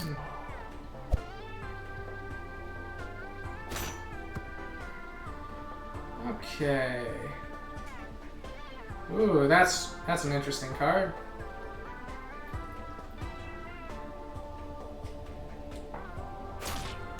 Not good, in my opinion, but interesting. Alright, he's got Defender. Let's just pump him up like crazy.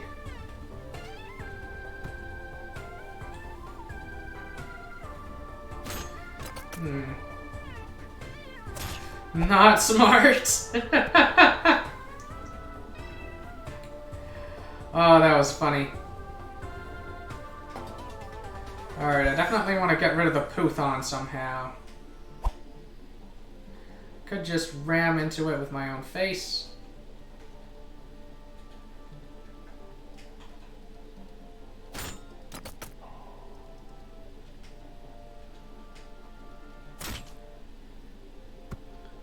Or just sack something into it. Oh no, now none of his stuff can attack, ever. Ever again. It's like, hooray, you have ambush, but nothing can attack. Your only means of offense is hitting with face or doing that. So, like, good luck with that, I guess.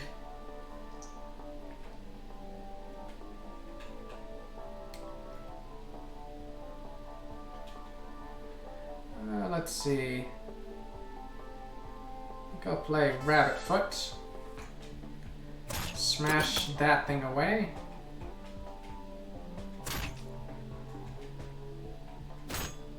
Smash that away.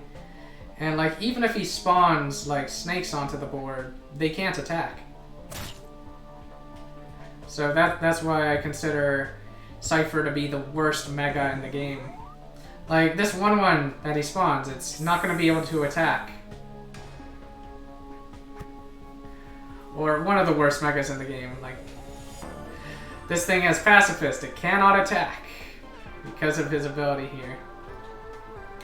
I think the idea is that Cypher's base superpower is very strong, so I guess they had to balance it with a really crappy Mega one, but it's just so brutal, so nasty to deal with. Like, basically, if you go Mega as Cypher, you're in deep trouble.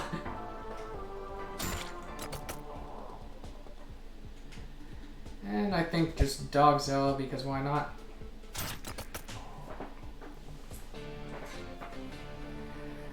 And there we are. And let's see, Spiked Collar is kind of interesting to choose. More Defender stuff isn't bad. Especially if I can like chain it together. I don't like Power Paw very much. I don't really like Blitza. Snappy's not bad though. How many mutations do I have? Currently I just have 3, so I would have to combo them together. Spiked Collar also isn't bad. It's just kind of does nothing in the early game is kind of the problem, but you don't necessarily need to play it in the early game if your curve is good. So maybe given the amount of stuff I see with mutation synergies. Oh, no, this is tricky. Which do I want? Food or cards? I want to I think I'll pick the whatever that thing was called. Those 2 mutations, just so that if I get the 5 guy who gets powered up if I have mutation on the board, again, if I get offered that again, I'll just take that at that point because it's very likely that I'll have some mutation that I've played. So let's see, I have started with extra food. He's going first.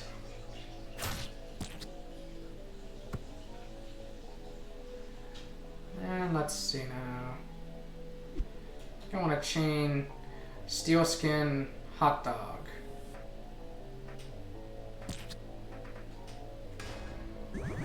Just power up Hot Dog. If he hypnosifies it, that's not a problem.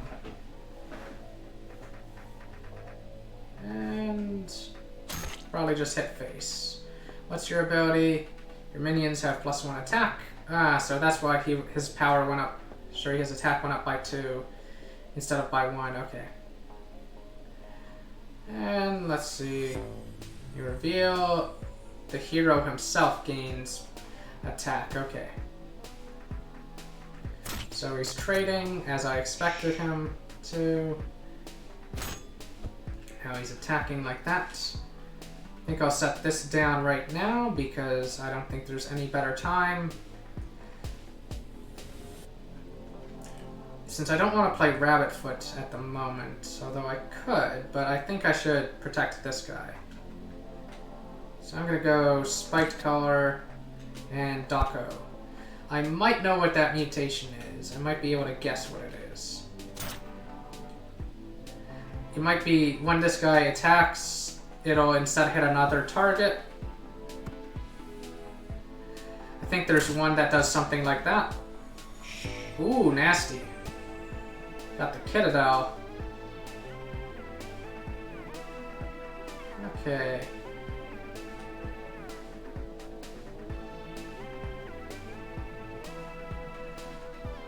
Let's see now. Let's do it like this, even though he can't heal himself. And let's play more guys with Defender.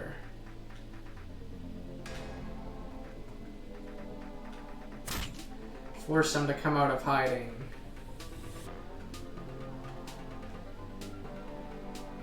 Maybe have Invertus attack him directly.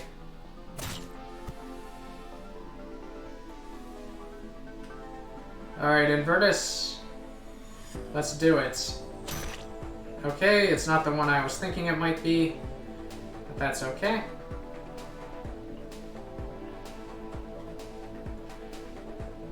Let's see, so that 6/5 can definitely eat Pokey over here. And Rabbit Foot isn't strong enough to kill it. Although you can help Rabbit Foot deal with it.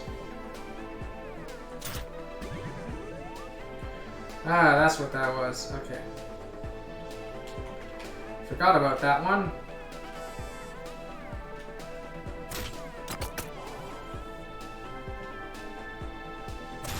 In which case, let's just keep hitting like that because we heal for 2.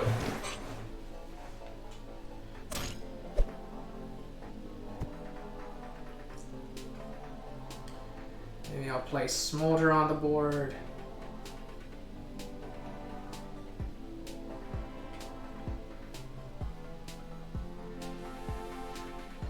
What is this one? Spiked Collar. Okay.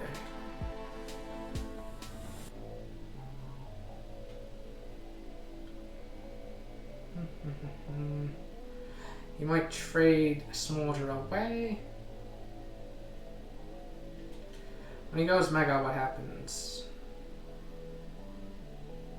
Just deploys a random mutation.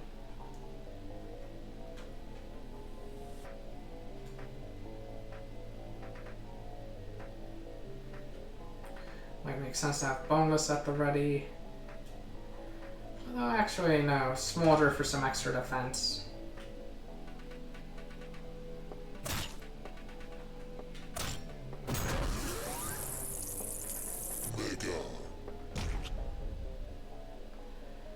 And heal.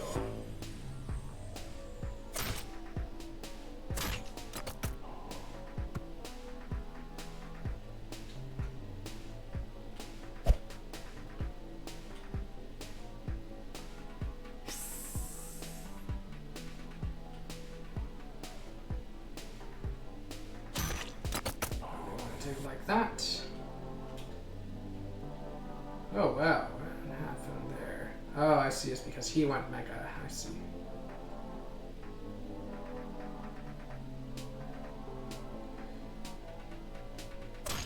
trade these two away then.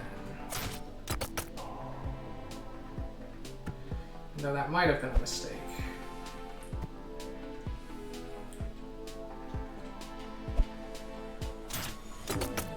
Good job, boneless. Okay. We'll just let Dogzilla win the game. Should have done that first, you silly enemy.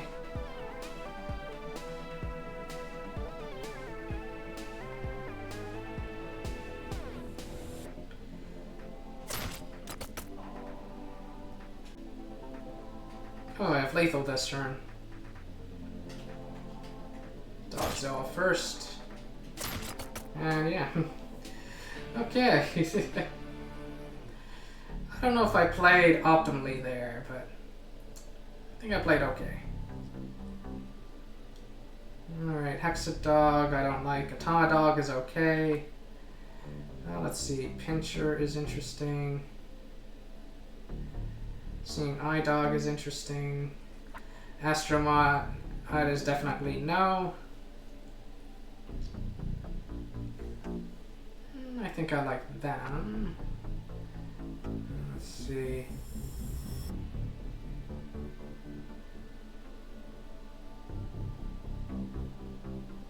These guys aren't bad. Like Hexadog is a little weird, but I think I'll go for these guys. +1 attack. Definitely not Brutish Bulldog because its ability overrides it. I think I'll put it on Pincher just because Pincher's more likely to survive.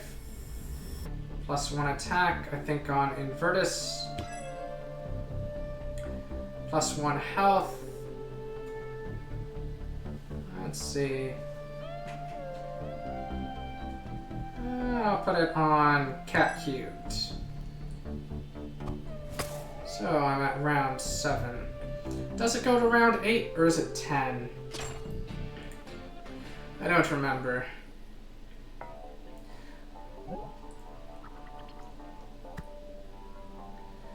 Alright, I start.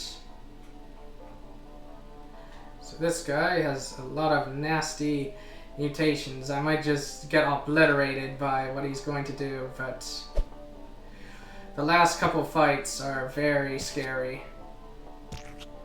Okay. Just gonna give them +1/+1.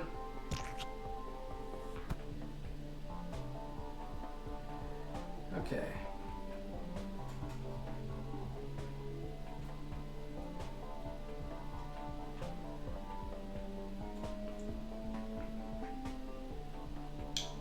How do I want to do this? Probably attack the Pipsqueak, and there's a reason why. It's because I might know what those mutations are. One of them might be when one of your minions is destroyed, deploy a copy of it, and that's the one I'm worried about. Another one might be when you deploy a minion, deploy a copy of it. So, and then another one might be when your hero attacks, deploy 2 1/1s. So I'm going to attack like this first in case it's the one that will resurrect the Pipsqueak. Okay. Okay. Those are both fine. Since notice that the attack does go up a good amount thanks to Frankenstone's really nasty ability. Like basically this guy loves building a big board and then playing a bunch of mutations and then just having the mutations go off. So I'm just gonna kill that before it becomes a problem. And then I'll play this guy because I don't think he can kill this guy.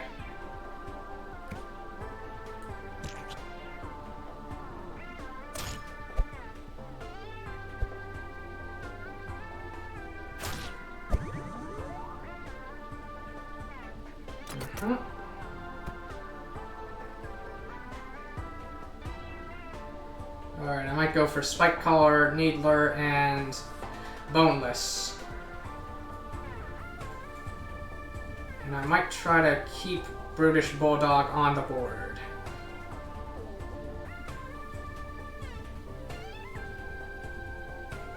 I think when this guy dies, yeah, he's going to do damage to me, but I still have a fair amount of health, so that's okay. Let's see.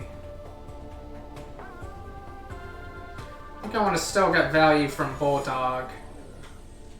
So I think what I'll do is Spiked Collar, Needler, and Boneless. And then I'll just tank this hit here.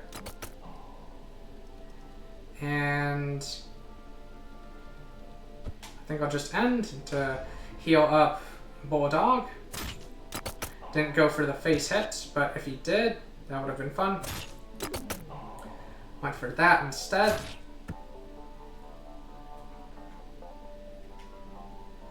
We go for Rabbit Foot.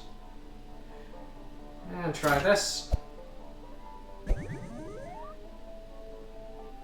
Okay.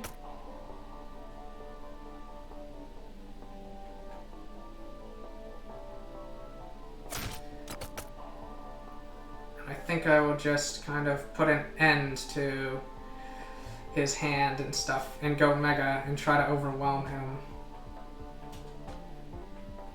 Let's see. Could trade away Rabbit Foot that way. That's an interesting idea. But I think I'm worried about my health, so I'm just gonna do it like this.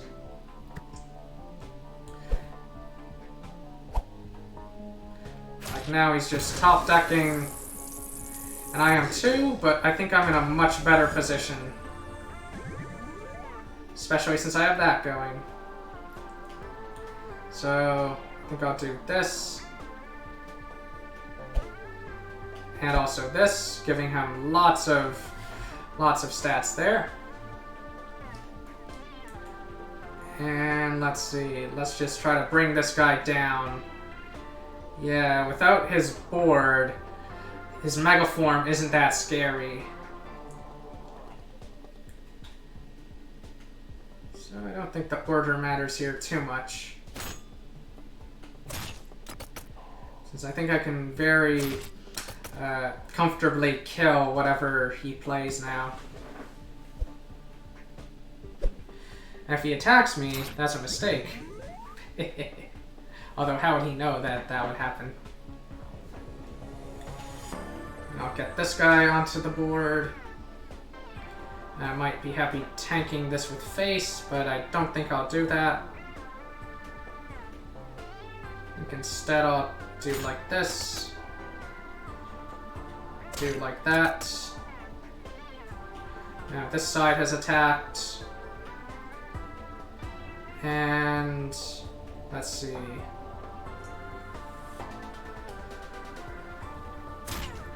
I don't think I'll proc his Mega yet by hitting with my face, but... Oh, wait, crap. I miscalculated there. I am failing at arithmetic. And... should I hit that? No, I don't think I will. Oh, snap. Although I think he's just about dead, so... I've got a lot of defenders too, so...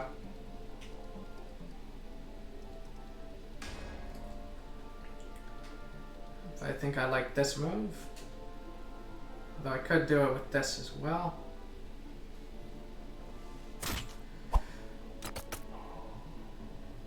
And yeah, 5, 8, a bazillion. Yeah, okay. Don't pay any attention to those things, just... just smash the enemy and move on. So, it looks like doing fairly well. I think this next one is the final boss for this run. Don't think I want Astro Mutt. Let's see. And Seeing Eye Dog is kind of mediocre. Like, you don't really want to play him on turn 1. Since then he's just kind of an understated 3-drop, so I probably don't want this one. And I probably don't want this one either, just because I've already got Spiked Collar, and Seeing Eye Dog is mediocre, for the reason I stated.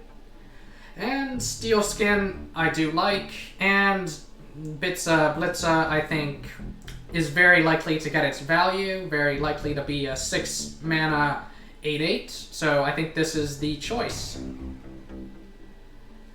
And let's see, and I get a boost. So does it go to 8 fights or does it go to 10? I don't remember. So let's see, I can either go for Swarm, but I think I like +1 attack, since that's more defensive than Swarm. And I don't think I care that much about Ambush, since I usually do a pretty good job of keeping my health up, whereas +1 attack is very consistent, because the difference between it and Swarm is Swarm can give you the attack boost during your turn, but it will expire at the end of your turn. So if the enemy is playing a bunch of stuff with like 2 health that is hitting you, like in that previous fight, then having +1 attack is kind of better in that situation, because then you're constantly doing 2 damage to everything that attacks you. Whereas with Swarm, the power boost will expire at the end of your turn. So Swarm and Ambush are kind of more aggressive. I think I'm going to go with +1 attack, just because it's very consistent. Okay, it does go to 10. It doesn't go to 8. 8, alright. Looks like I said something a bit inaccurate earlier in the stream, but that's okay. I'm still doing quite well this run. Like, normally, like, your first couple runs through, Gauntlet mode, they don't normally go this well. So this guy starts with Stun and Ambush. And let's see, and his Mega Form is very scary. Basically, whenever I deploy something, he gets a copy of it. However, I think if it gets deployed to my side of the field during his turn, then what do you call it? Well, then it has Summoning Sickness, if I recall correctly. So that Mega ability is very scary, but he has to first, we have to first get him down to 15 health in order for that to actually happen. And my oh my, is his health ever high. And his on-transform ability, 2 random enemy minions attack each other. That can be a bit annoying, but it just means to have a big board and to have a bunch of stuff that can withstand that. Alright, so I don't want to play Pincher just yet. Maybe I want to start with Steel Skin and then Hot Dog. Yeah, this board isn't that urgent.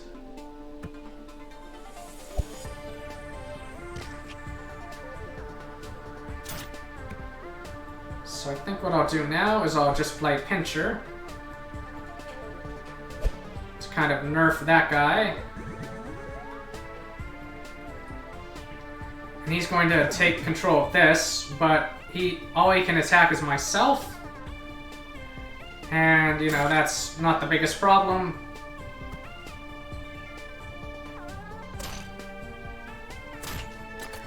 Like, my 2 attack does kind of go against me a bit, but it looks like he didn't even bother attacking me, so that's kind of interesting. I don't know why, I think it's correct. Like, I can't think of any reason not to attack me, but anyway. I think on this board, I probably want to play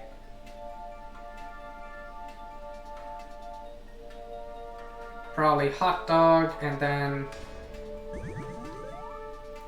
maybe do something like this.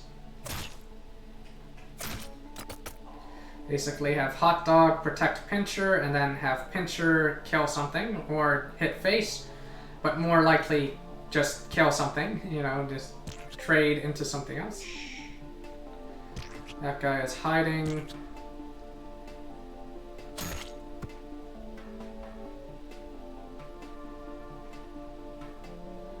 Alright, there are like a bazillion things that it could be. I think I want to keep Pincher out here for now.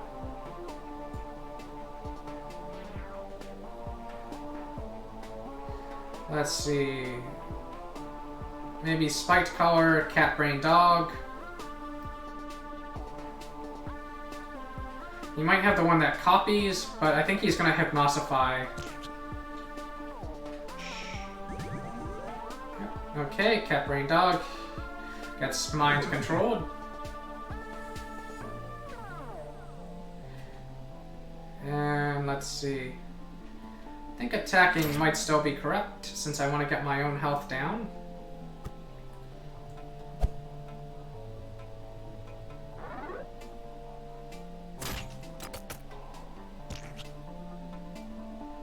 Okay, that's not too bad. Hope that's not another Hypnosify. That would be annoying. Let's find out if it is. Let's try Cat Brain Dog, or maybe hit with my face first, just in case. And end turn. Maybe it's whenever one is stunned, do something. I see.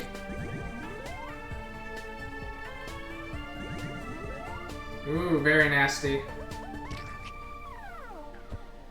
But he's already attacked this turn, so...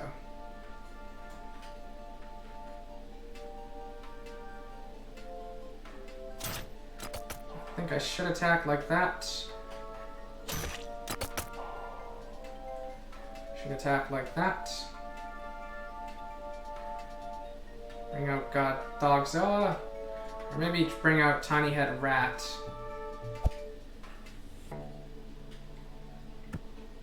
Need to get big defenders on the board.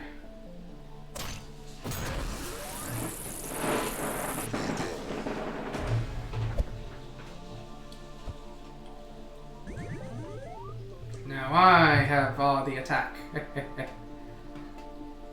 Okay.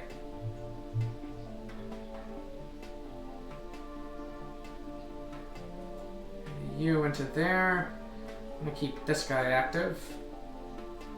Probably you into here, you into that. Sadly, he's gonna draw 2 cards, but... there's no way around that. I think I need to protect my life points.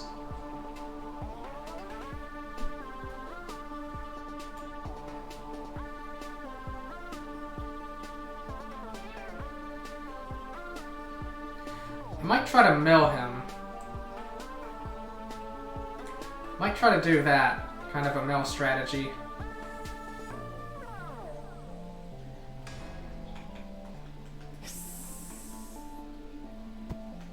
Just keep everybody's health up. Oh, snap.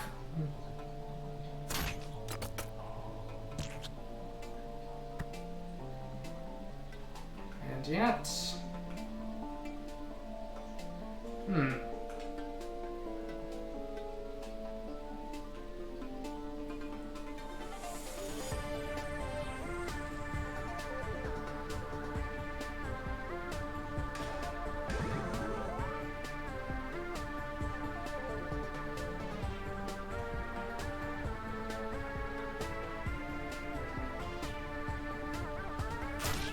like that.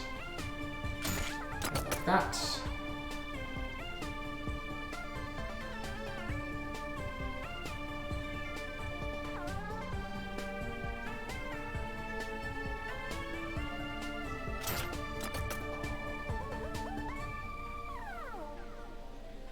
Let's see.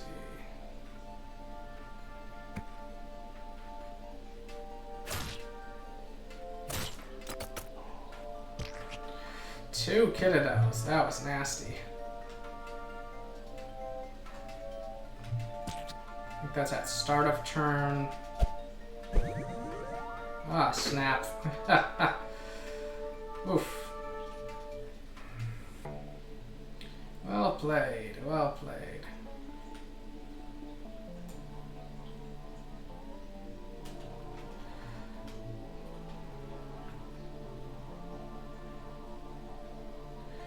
Yep, I'm just dead. There's no way to deal with this.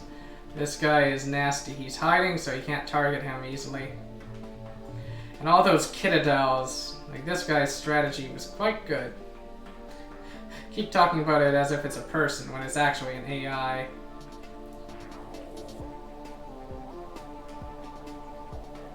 Whatever, let's do that.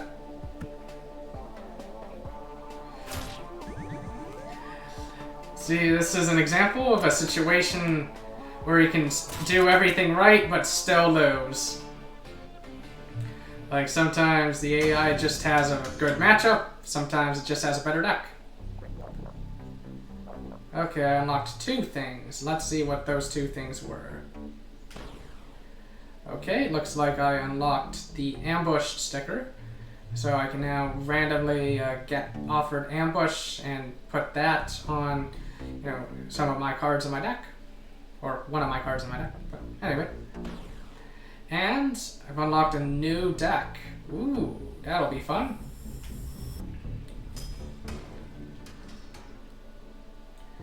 And let's take a look at what that deck is. So I'm not going to play with Scrapper again. Just want to see the deck. And this is the Guard Dogs deck.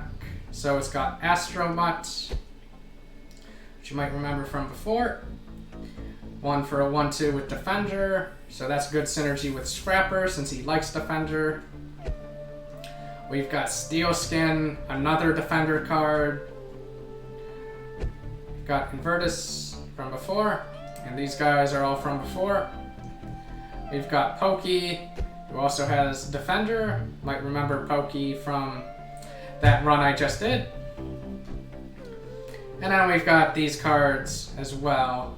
So it's mainly these Defender cards that differentiate Guard Dogs from large breeds. In fact, these cards might be exactly the same if I'm remembering right.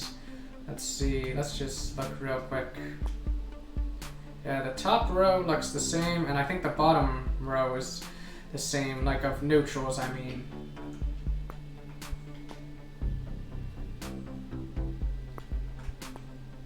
If it's just the order, it might be a little different. But I'm not going to play with Scrapper right now. I'm going to play with Miasma. And I'm going to use Turtle Power. As in Teenage Mutant Ninja Turtles. Because this game is filled with 90s nostalgia and has a great sense of humor. Anyway, now let's look at that deck again. It's kind of okay. Let's see how it goes. I might struggle in round 1 even. Since Tigereye might be a difficult matchup to deal with. So nothing better to do, I'll just play Capacitor and end turn. Alright, he also ends turn. I'll play Semicat.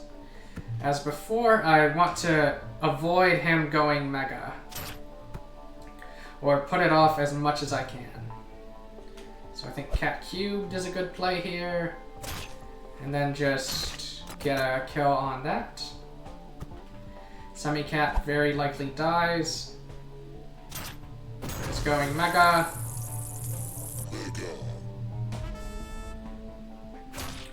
That is not a good trade. Trading a 5/3 for a 3/3, that doesn't make a lot of sense, but anyway.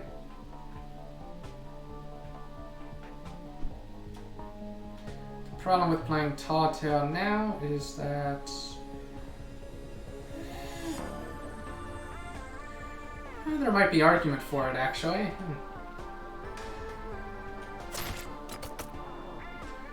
He probably has a charge, but that's okay. That is not a charge. Okay, so I think what I want to do here is go Mega. And just try to take control of the board. Alright. I think I like Skinless Cat. And I think I'll get in for some damage here. And heal for 4 because of Tall Tale's special ability. Attacking Tall Tale is actually a pretty bad idea when you can't finish him off. Let's see. Probably want to play Buzz and Spotted Ferret. Since Lethal isn't that good against minions with charge and stuff. But anyway, 4 damage. I think I want to do this. Just kill that for free. Do like that. Do like that. Do like that. And basically threaten Lethal. Or what's funny is I keep talking about threatening Lethal when that phrasing or that terminology, I'm so used to other games where lethal on board means you can kill the enemy in this turn. Or with what you have on the board. But in this game, lethal means something else. It doesn't mean you can kill the enemy leader with what you have on the board. It means you can kill their minions. So let's see. So I quite like Strike Action. It's a very nice comeback card. Since in the right situation, you can basically ram that 1/1 into something big. Like you have an empty board, you just set this face down, they spend all their food, summon something big, and then you just ram it into it and it dies. So that could be very fun to do. Let's see. These cards here are okay too. I like the Fell Shell, and I like the Puzzle Deck, so I like both of them. But I like Tall Tale to a certain extent as well. Now, I think the problem with taking that 2-drop, like you've always got to pay attention to what you already have in your deck, is that I've only got 1 mutation in my deck, and it's not great. So I think I will go for these 2. And let's see. So Fertilizer is great if you have a swarm deck. If you've got lots of guys on the board, it can just really go nuts. Meteor Shard is interesting, but I think my deck is probably going to be fairly low in aggression, so we're probably going to have difficulty doing 5 damage to things, but maybe not. And Gluttony. I don't know if I'm the right deck for Gluttony. I think Gluttony is good if you have ways of like wiping the board and stuff for cheap. So like lots of strike actions, for example. It might be a good choice. But very often I've found that the Meteor Shard can do some funny things. And that the AI can get distracted by it and stuff. So I think I'll go for Meteor Shard, even though it might be the wrong choice. I mean, that's what these streams are about. It's about mastering the game. So I start, nothing to play this turn. And there's the Meteor Shard. And oh, it looks like it actually tells you what effect it'll give when you destroy it. So if I manage to destroy it by doing 5 damage to it in a turn, so in 1 turn, then it will give me a 4/4, so that's pretty cool.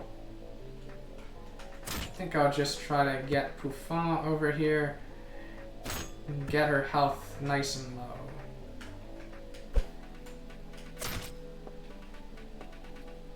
Go 2 damage and just gains ambush, which isn't amazing, isn't great.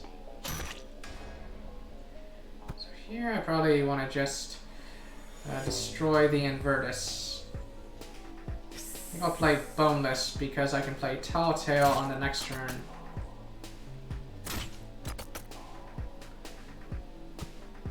For one thing, Boneless has 1 additional health. I totally forgot about that. That was probably not the right play there. Probably more correct to hit face, but anyway.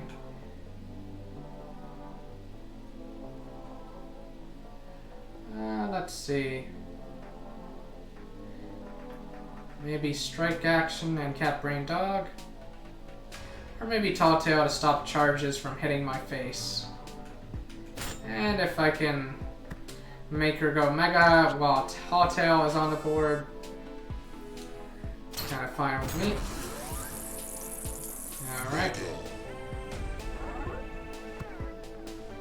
Yep, as I thought.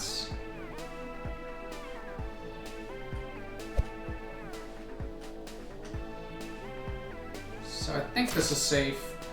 I really should memorize what all the mutations are. So I probably want to just destroy the Meteor now. Or kill this. Since I'll be able to destroy Tall Tale on the next turn, but I will get a 4/4 if I destroy the Meteor now. Play Spotted Ferret, Capacitor, and Strike Action. Just get them all out on the board.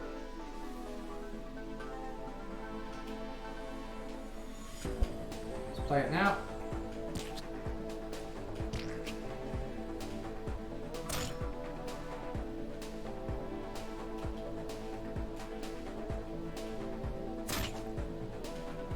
Might as well do it that because Tall Tale will regenerate.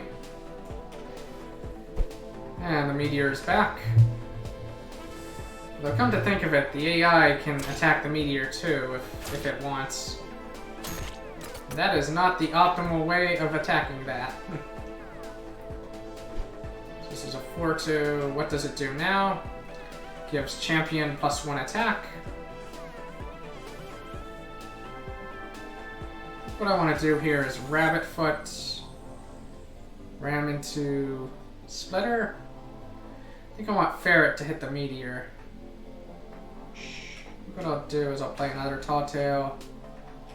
Oh, I have to target that, okay. So I think I'll do it like this then.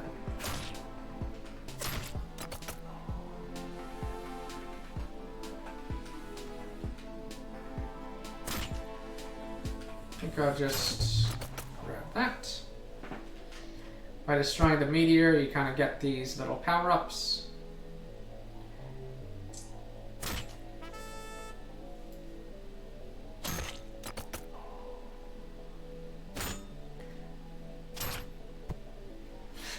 See, that's what I'm talking about when I say the AI sometimes does silly stuff with the Meteor.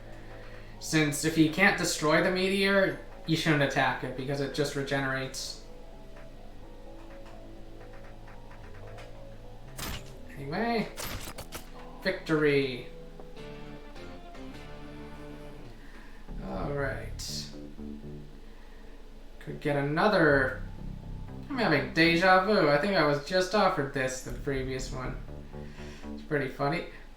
I do quite like Strike Action though.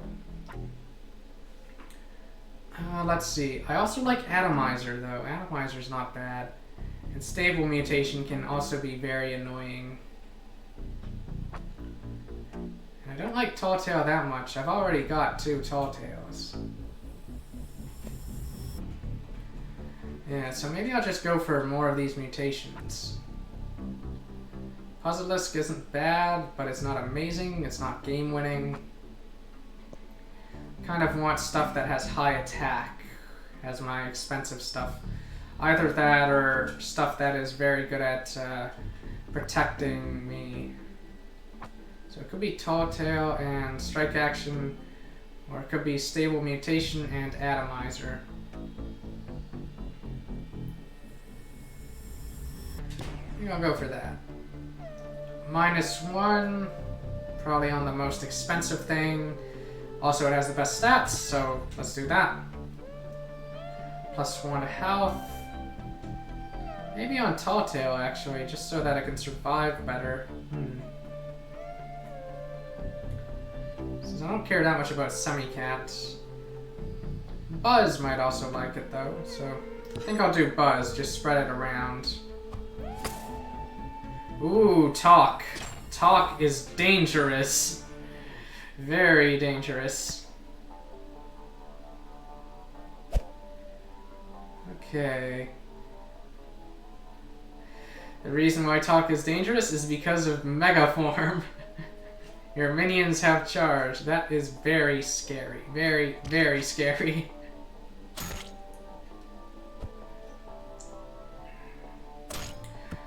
Like, I think Talk might actually be one of the best best ones in the game, or something like that. So, let's see.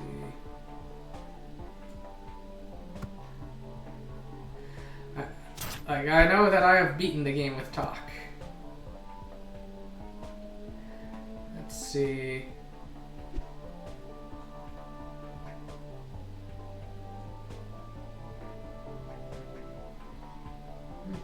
Do I want to just set cards face down? Sadly, Lethal does not work on the Meteor, if I recall correctly. Go just do that.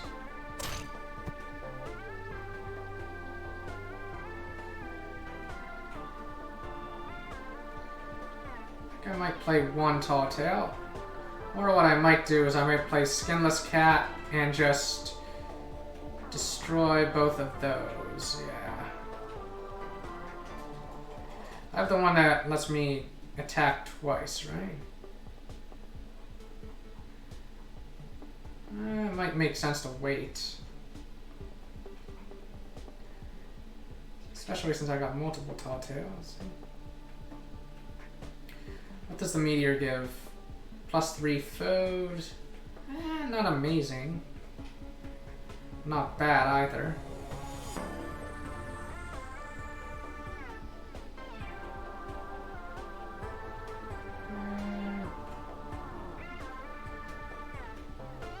Can he kill it this turn? He might be able to. Since all of this stuff has Swarm. Yes, okay. Okay, I made up my mind then. This guy... and kill both of them.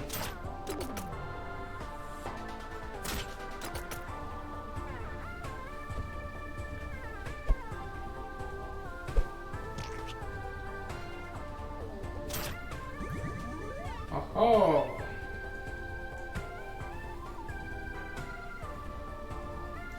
Probably have this guy ram into that. These two can go there, giving me 3 food.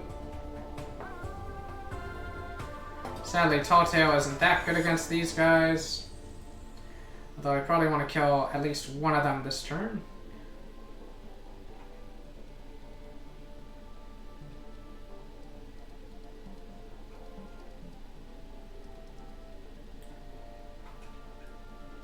Maybe Tall Tale Strike Action. Maybe that makes sense. Let's give this a go. What is that face down? Wasn't the one I was worried about. Okay.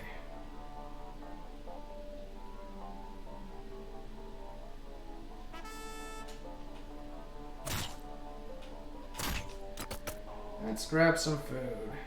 Play this card face down and then turn. Is it Mitosis? Yeah, it's Mitosis. Okay. Oh, double Mitosis. That is disgusting.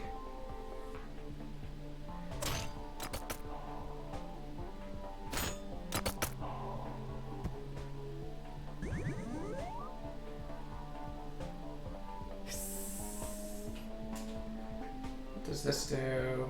Minions gain +1 attack. Oh god.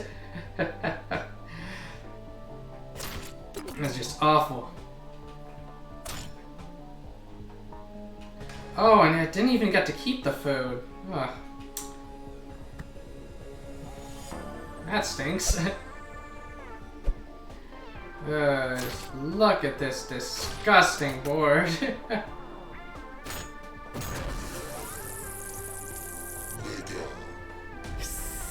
Alright. Yep, the AI was a bit silly there. It should not have attacked this. It should have attacked something else or done something else. I don't know. Ram you into there. Does this have swarm? Yes, it does. So kill it. Just kill everything. He's gonna go mega very soon, so that's pretty scary.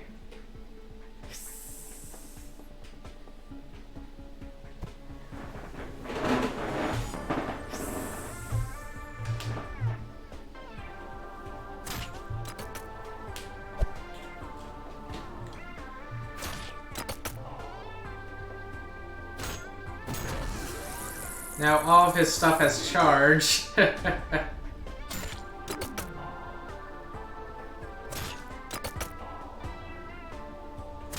Although that is not smart what he did there, but anyway. I think I'm just dead now, but...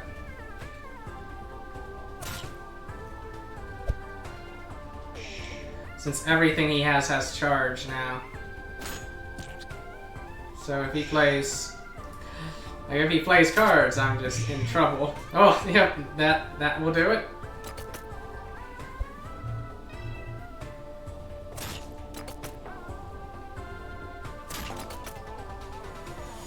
Oh, that's okay though. Oh, it's so harsh, so mean. You lose. Okay. Got a new deck. That would be one of the mutant decks. So let's go take a look at that. Oh, that's weird. Don't know why I was showing that bar there.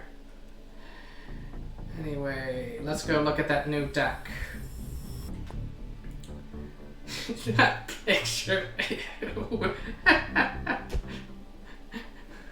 It's so gross.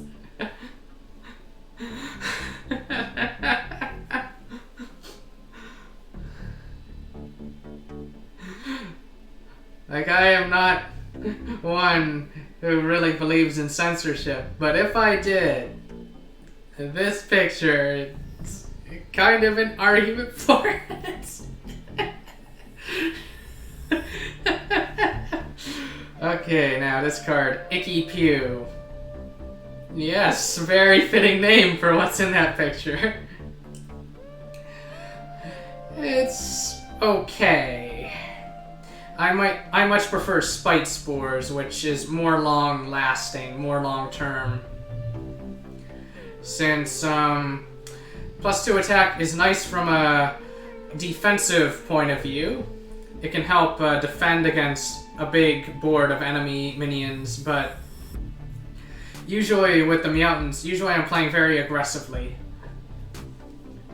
So like, note that the +2 attack lasts until the start of your next turn, so with this one, basically if any enemy minion attacks you, it's going to be taking 2 additional damage. That's one important thing to keep in mind when looking at this card. But I'm not fully sure I like it. Still figuring stuff out.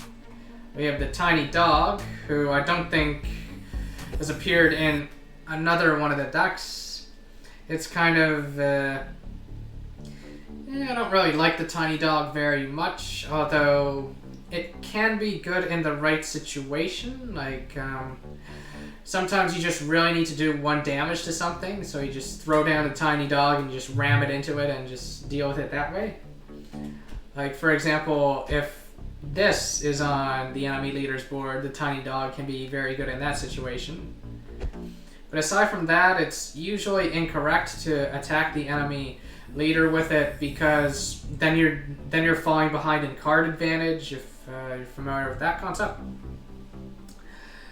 So like basically you'll lose this card and you'll only have done like 1 damage to the enemy leader, or 2 damage if you use Tigereye and manage to attack with it twice, or maybe 4 damage if you're Mega Tigereye and you manage to attack with it twice. And like that last case is probably good, or it's probably okay at least, but it's still slow, and so I don't really like the tiny dog that much.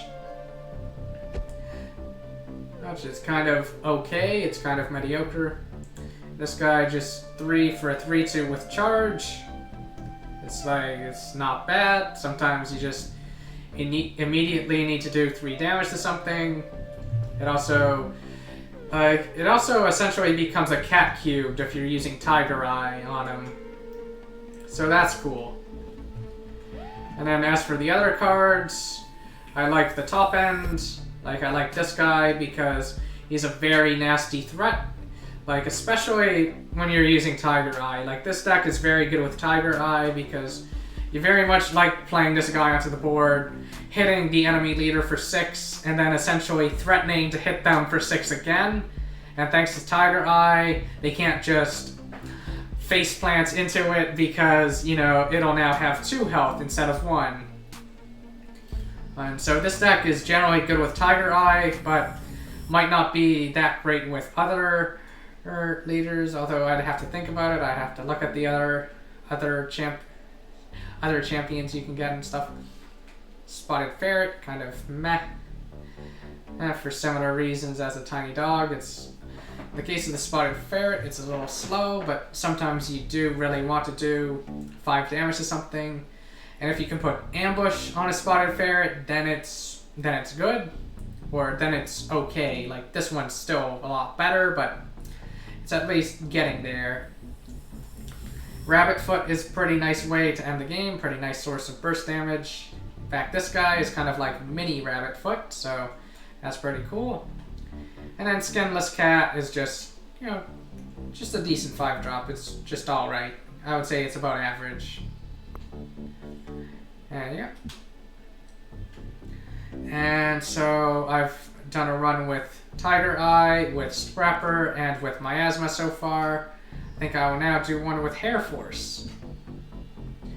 And so I think I've looked at Hareforce's deck before. Although just in case I need a refresher. We have Nuker, we have all these things. We've got this really annoying card, and this really annoying card. And the rest is just simple stuff. So, Hareforce versus Scrapper. Let's go. You know what? I don't think in any of my 3 previous runs anyone faced Hareforce. I think that's kind of sad. Poor guy. Anyway, so I think Nuker, you just play whenever you can. And as usual, you don't want to rush to Mega. In fact, it seems that he's in no rush to Mega, so that's good. He basically wants to spend as many turns with the first boss not being in Mega as he can. So I think I'll play Burglary now to really slow him down, since it's a nice annoying card.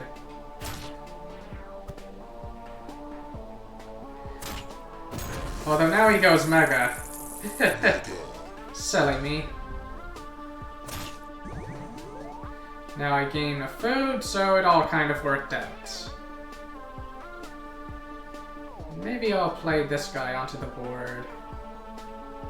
Or maybe ram this into there. Yeah, silly me and the things I say and all that. Maybe I'll play this guy now. Just really annoy him since he has to send both of these into the Corrodent in order to kill it.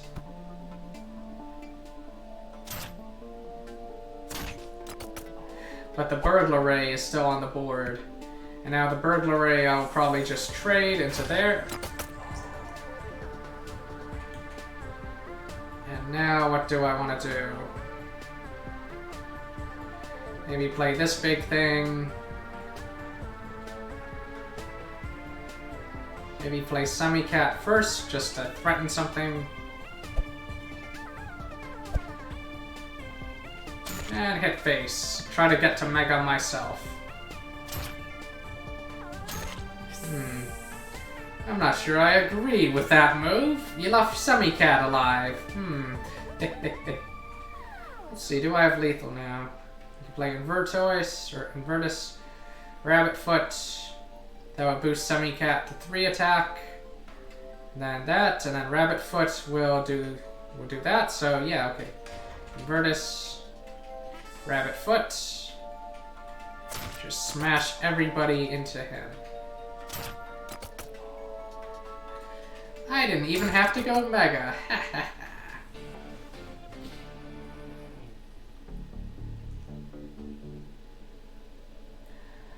Let's see. Spaying Mantis.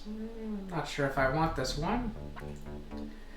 Behemoths. I think the problem with these ones is they're just too expensive. Let's see.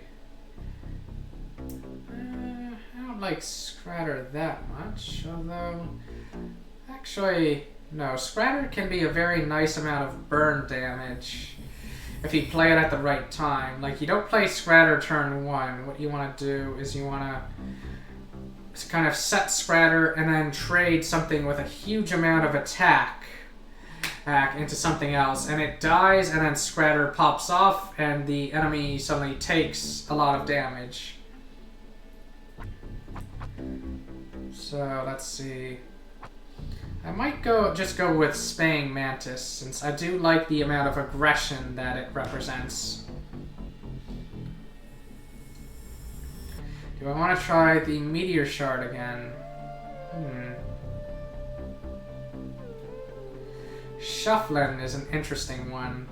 Kind of makes planning a lot harder though, since on the one hand, means that you go through your deck, like you see cards in your deck a lot more often. It's good if there's like a card in your deck that's absolutely critical. Well, but it also makes your turns a bit less predictable.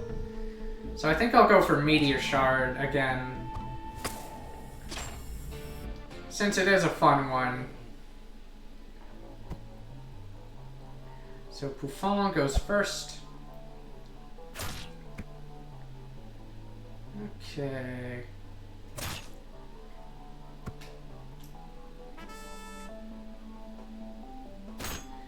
Alright, gonna grant some attack to that.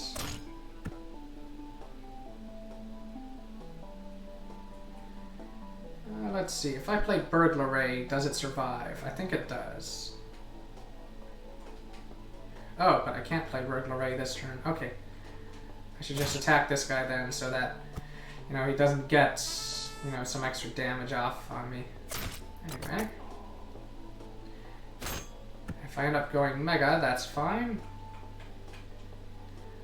Looks like I am not going Mega just yet. Go play Cat-Brained Dog. Maybe ram myself into here because I want to go Mega very soon. Oh, thank you.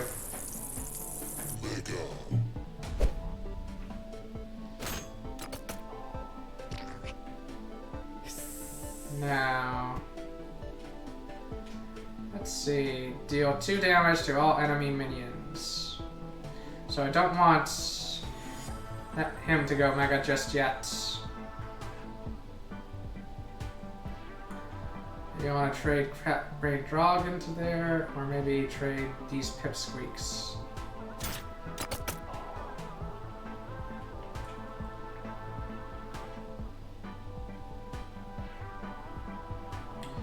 Maybe play this. I should be looking at what the effect is here. Gain +1 maximum food. Okay.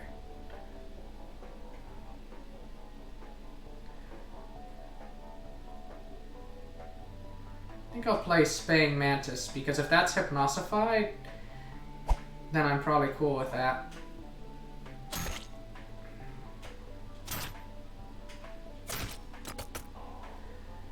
And Spaying Mantis will eat one of my minions, but that's okay, since Poothon would be killing minions anyway.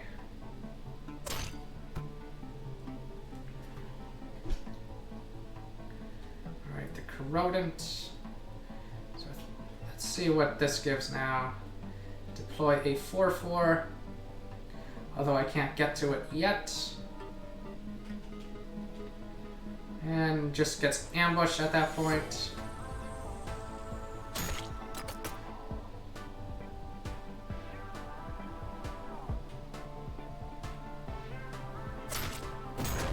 So I think I'll just let the Mega go off.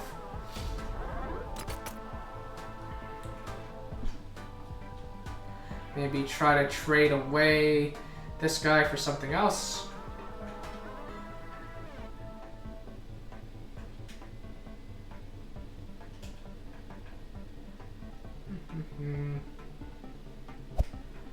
Let's play Sunnycat and Spotted Ferret. Who to sacrifice? I think the Ferret, sorry, Sunnycat. Just so that I can really ram into him. I don't think that's the right move. I think you gotta deal with this aggression on the board.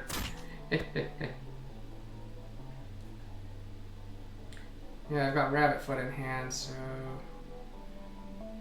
I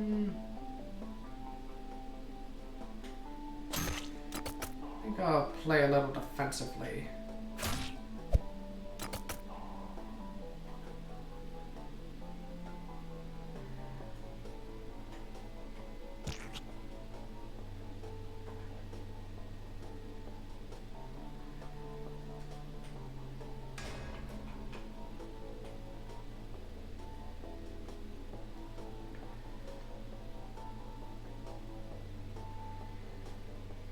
Let's see. And sacrifice this one. Or Ferret. Ferret, actually. Sorry, Shard Minion, actually.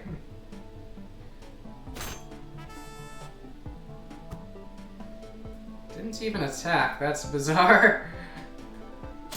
It's like, what are you doing? You're supposed to attack. You're scared of my mutation that much, you silly AI? Alright, I do like Blight Eyes for the charge, but I don't think I like Scratter that much.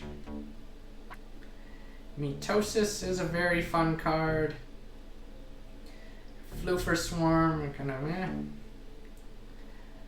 But I don't like Scratter that much for what I'm doing, and everything seems to contain something that's very expensive and high-end, so I think I will go for Mitosis and Floofer Swarm.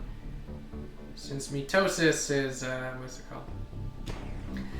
Very crazy card when you have the right stuff available. I think the Invertus wants that. I think I like Floofer Swarm getting that because he has Swarm and he's gonna make stuff with Swarm. Ooh. I think this is Queasy, who is similar to Talk, a really strong one. Like, really scary champion.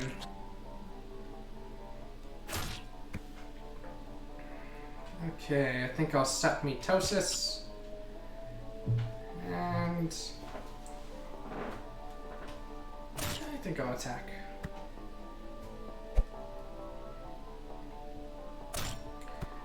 And the reason why this guy is scary is because at the start of each turn, gives one minion +1/+1, like one of his own.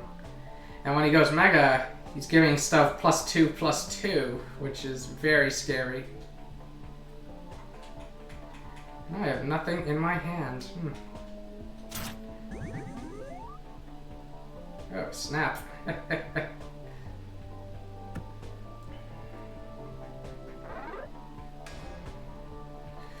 Oh, I might just die here because this is very scary.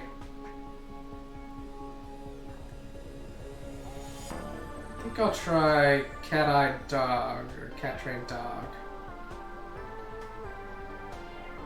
If only I had Semi-Cat on turn 2, then I could do something interesting.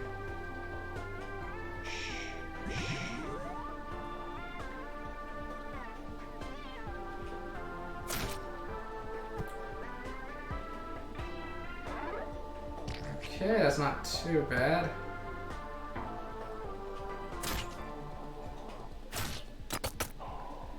I hope that face down card isn't what I think it is. Also, what is this? Your minions and champion heal for 5. Okay, that might be useful. I'll attack like that. And I'll play Spaying Mantis. The reason why I attack is so that Spaying Mantis doesn't eat it as a sacrifice.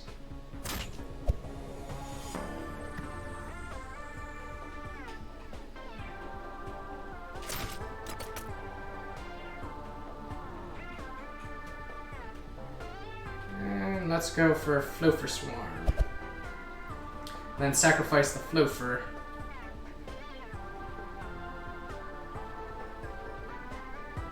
And do I hit this? Possibly proccing that. Go hit this. Sacrifice that.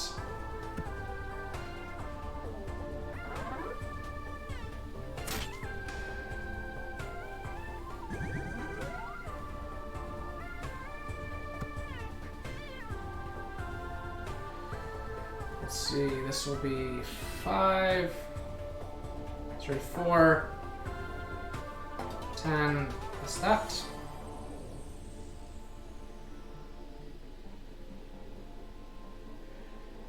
So I think I'll go for that. And then Floofer Swarm maybe will hit that. Okay, so what I'll do is I'll go like this.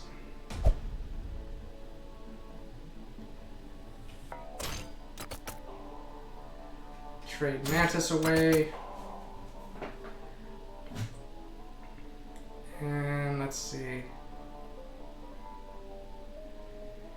Hit face, but then he gets a 5/5 on the board. Like this guy is probably the one I would recommend where when you unlock him, if you want to get to the end, I think he's one of the easiest ones to do it with, just because his abilities are just completely nuts. I think I'll go for this, just heal for 5.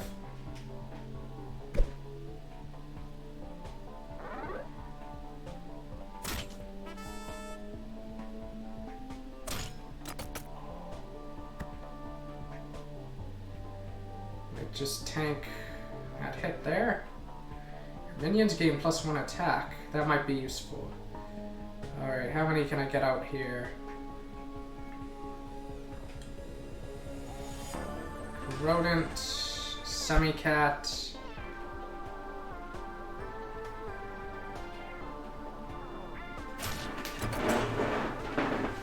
Use the meteor to try to survive here. And hit the Zapper.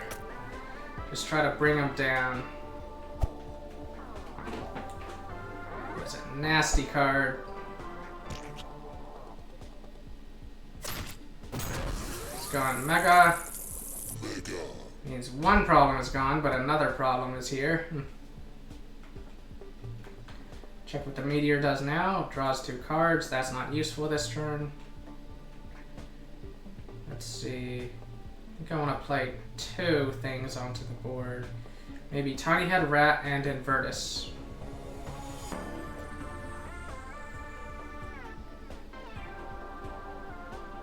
Okay.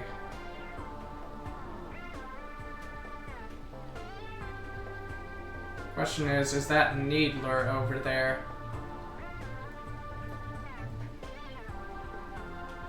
I'll go for Invertus. Tiny Head Rat. Have Semi-Cat. Trade into that. And do I bite the bullet? Still got a good amount of cards left, but...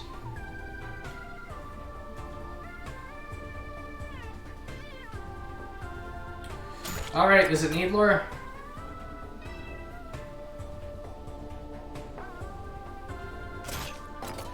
Let's just finally kill that thing. And end turn. It was that one, okay. What's getting buffed? That one is. Probably Tiny Head Rat eats the hot dog. Does this thing still draw 2 cards? Yes, it is. Okay.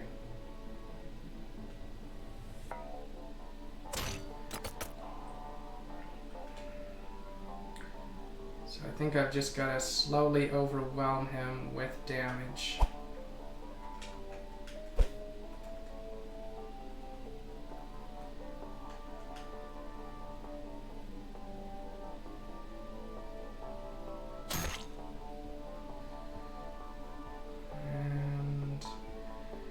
This thing, I might have it. Let's see. Oh, Phooey, I forgot. Yep, okay.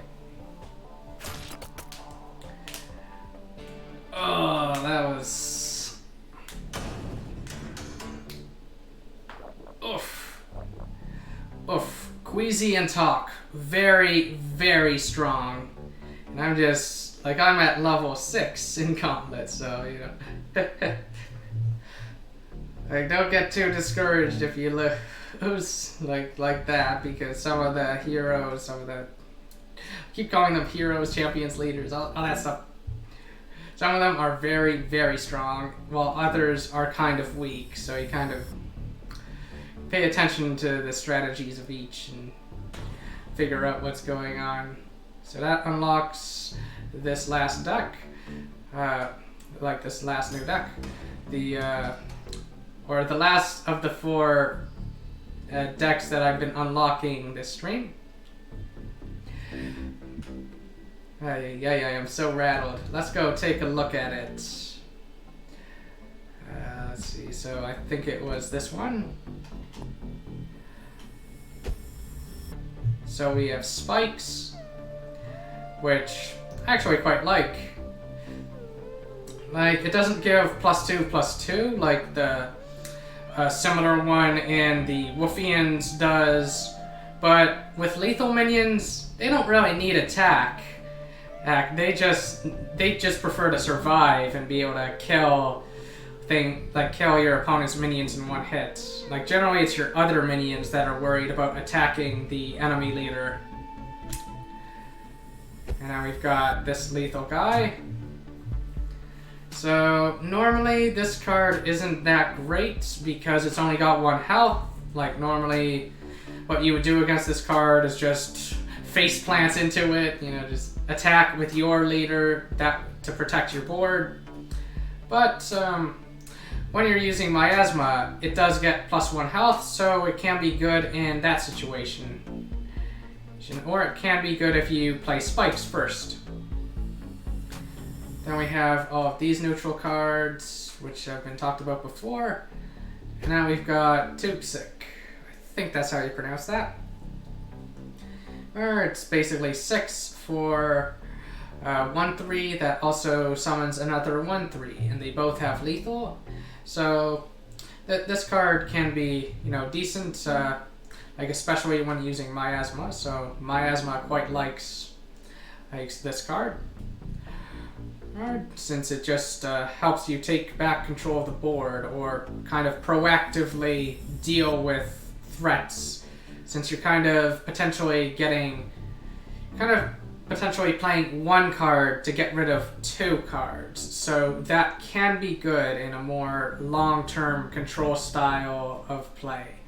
But you do still need, like, heavy hitters like the Tiny Head Rat and the Skinless Cat. And to a lesser extent, the Rabbit Foot, who's a good finisher. And let's see. So I've been streaming for about 3 hours now. Could go for another hour, but I don't think I have it in me for another run. I think I have been making a few misplays and stuff lately, like with Gauntlet, especially if you're trying to win early on, like without the upgraded decks and other champions and stuff. Like your plays are a lot more critical. You have to pay a lot of attention if you want to get to the end. And so I don't think I would get very far if I, you know, kind of do another run while I'm tired like I am now. So I think I will just end the stream here. So as usual, if you liked what you saw, feel free to follow me on Twitch. I also have a YouTube channel, which I post a link to in the chat, where I plan to upload this footage, probably maybe edit it a bit with chapters and stuff, and also maybe some, also I've got footage of fast games that I've played, so yeah. I'm planning to stream Mondays, Wednesdays, and Fridays starting at 8 p.m. Eastern Date Time. I think that's what EDT stands for. And yeah, thank you, and until next time.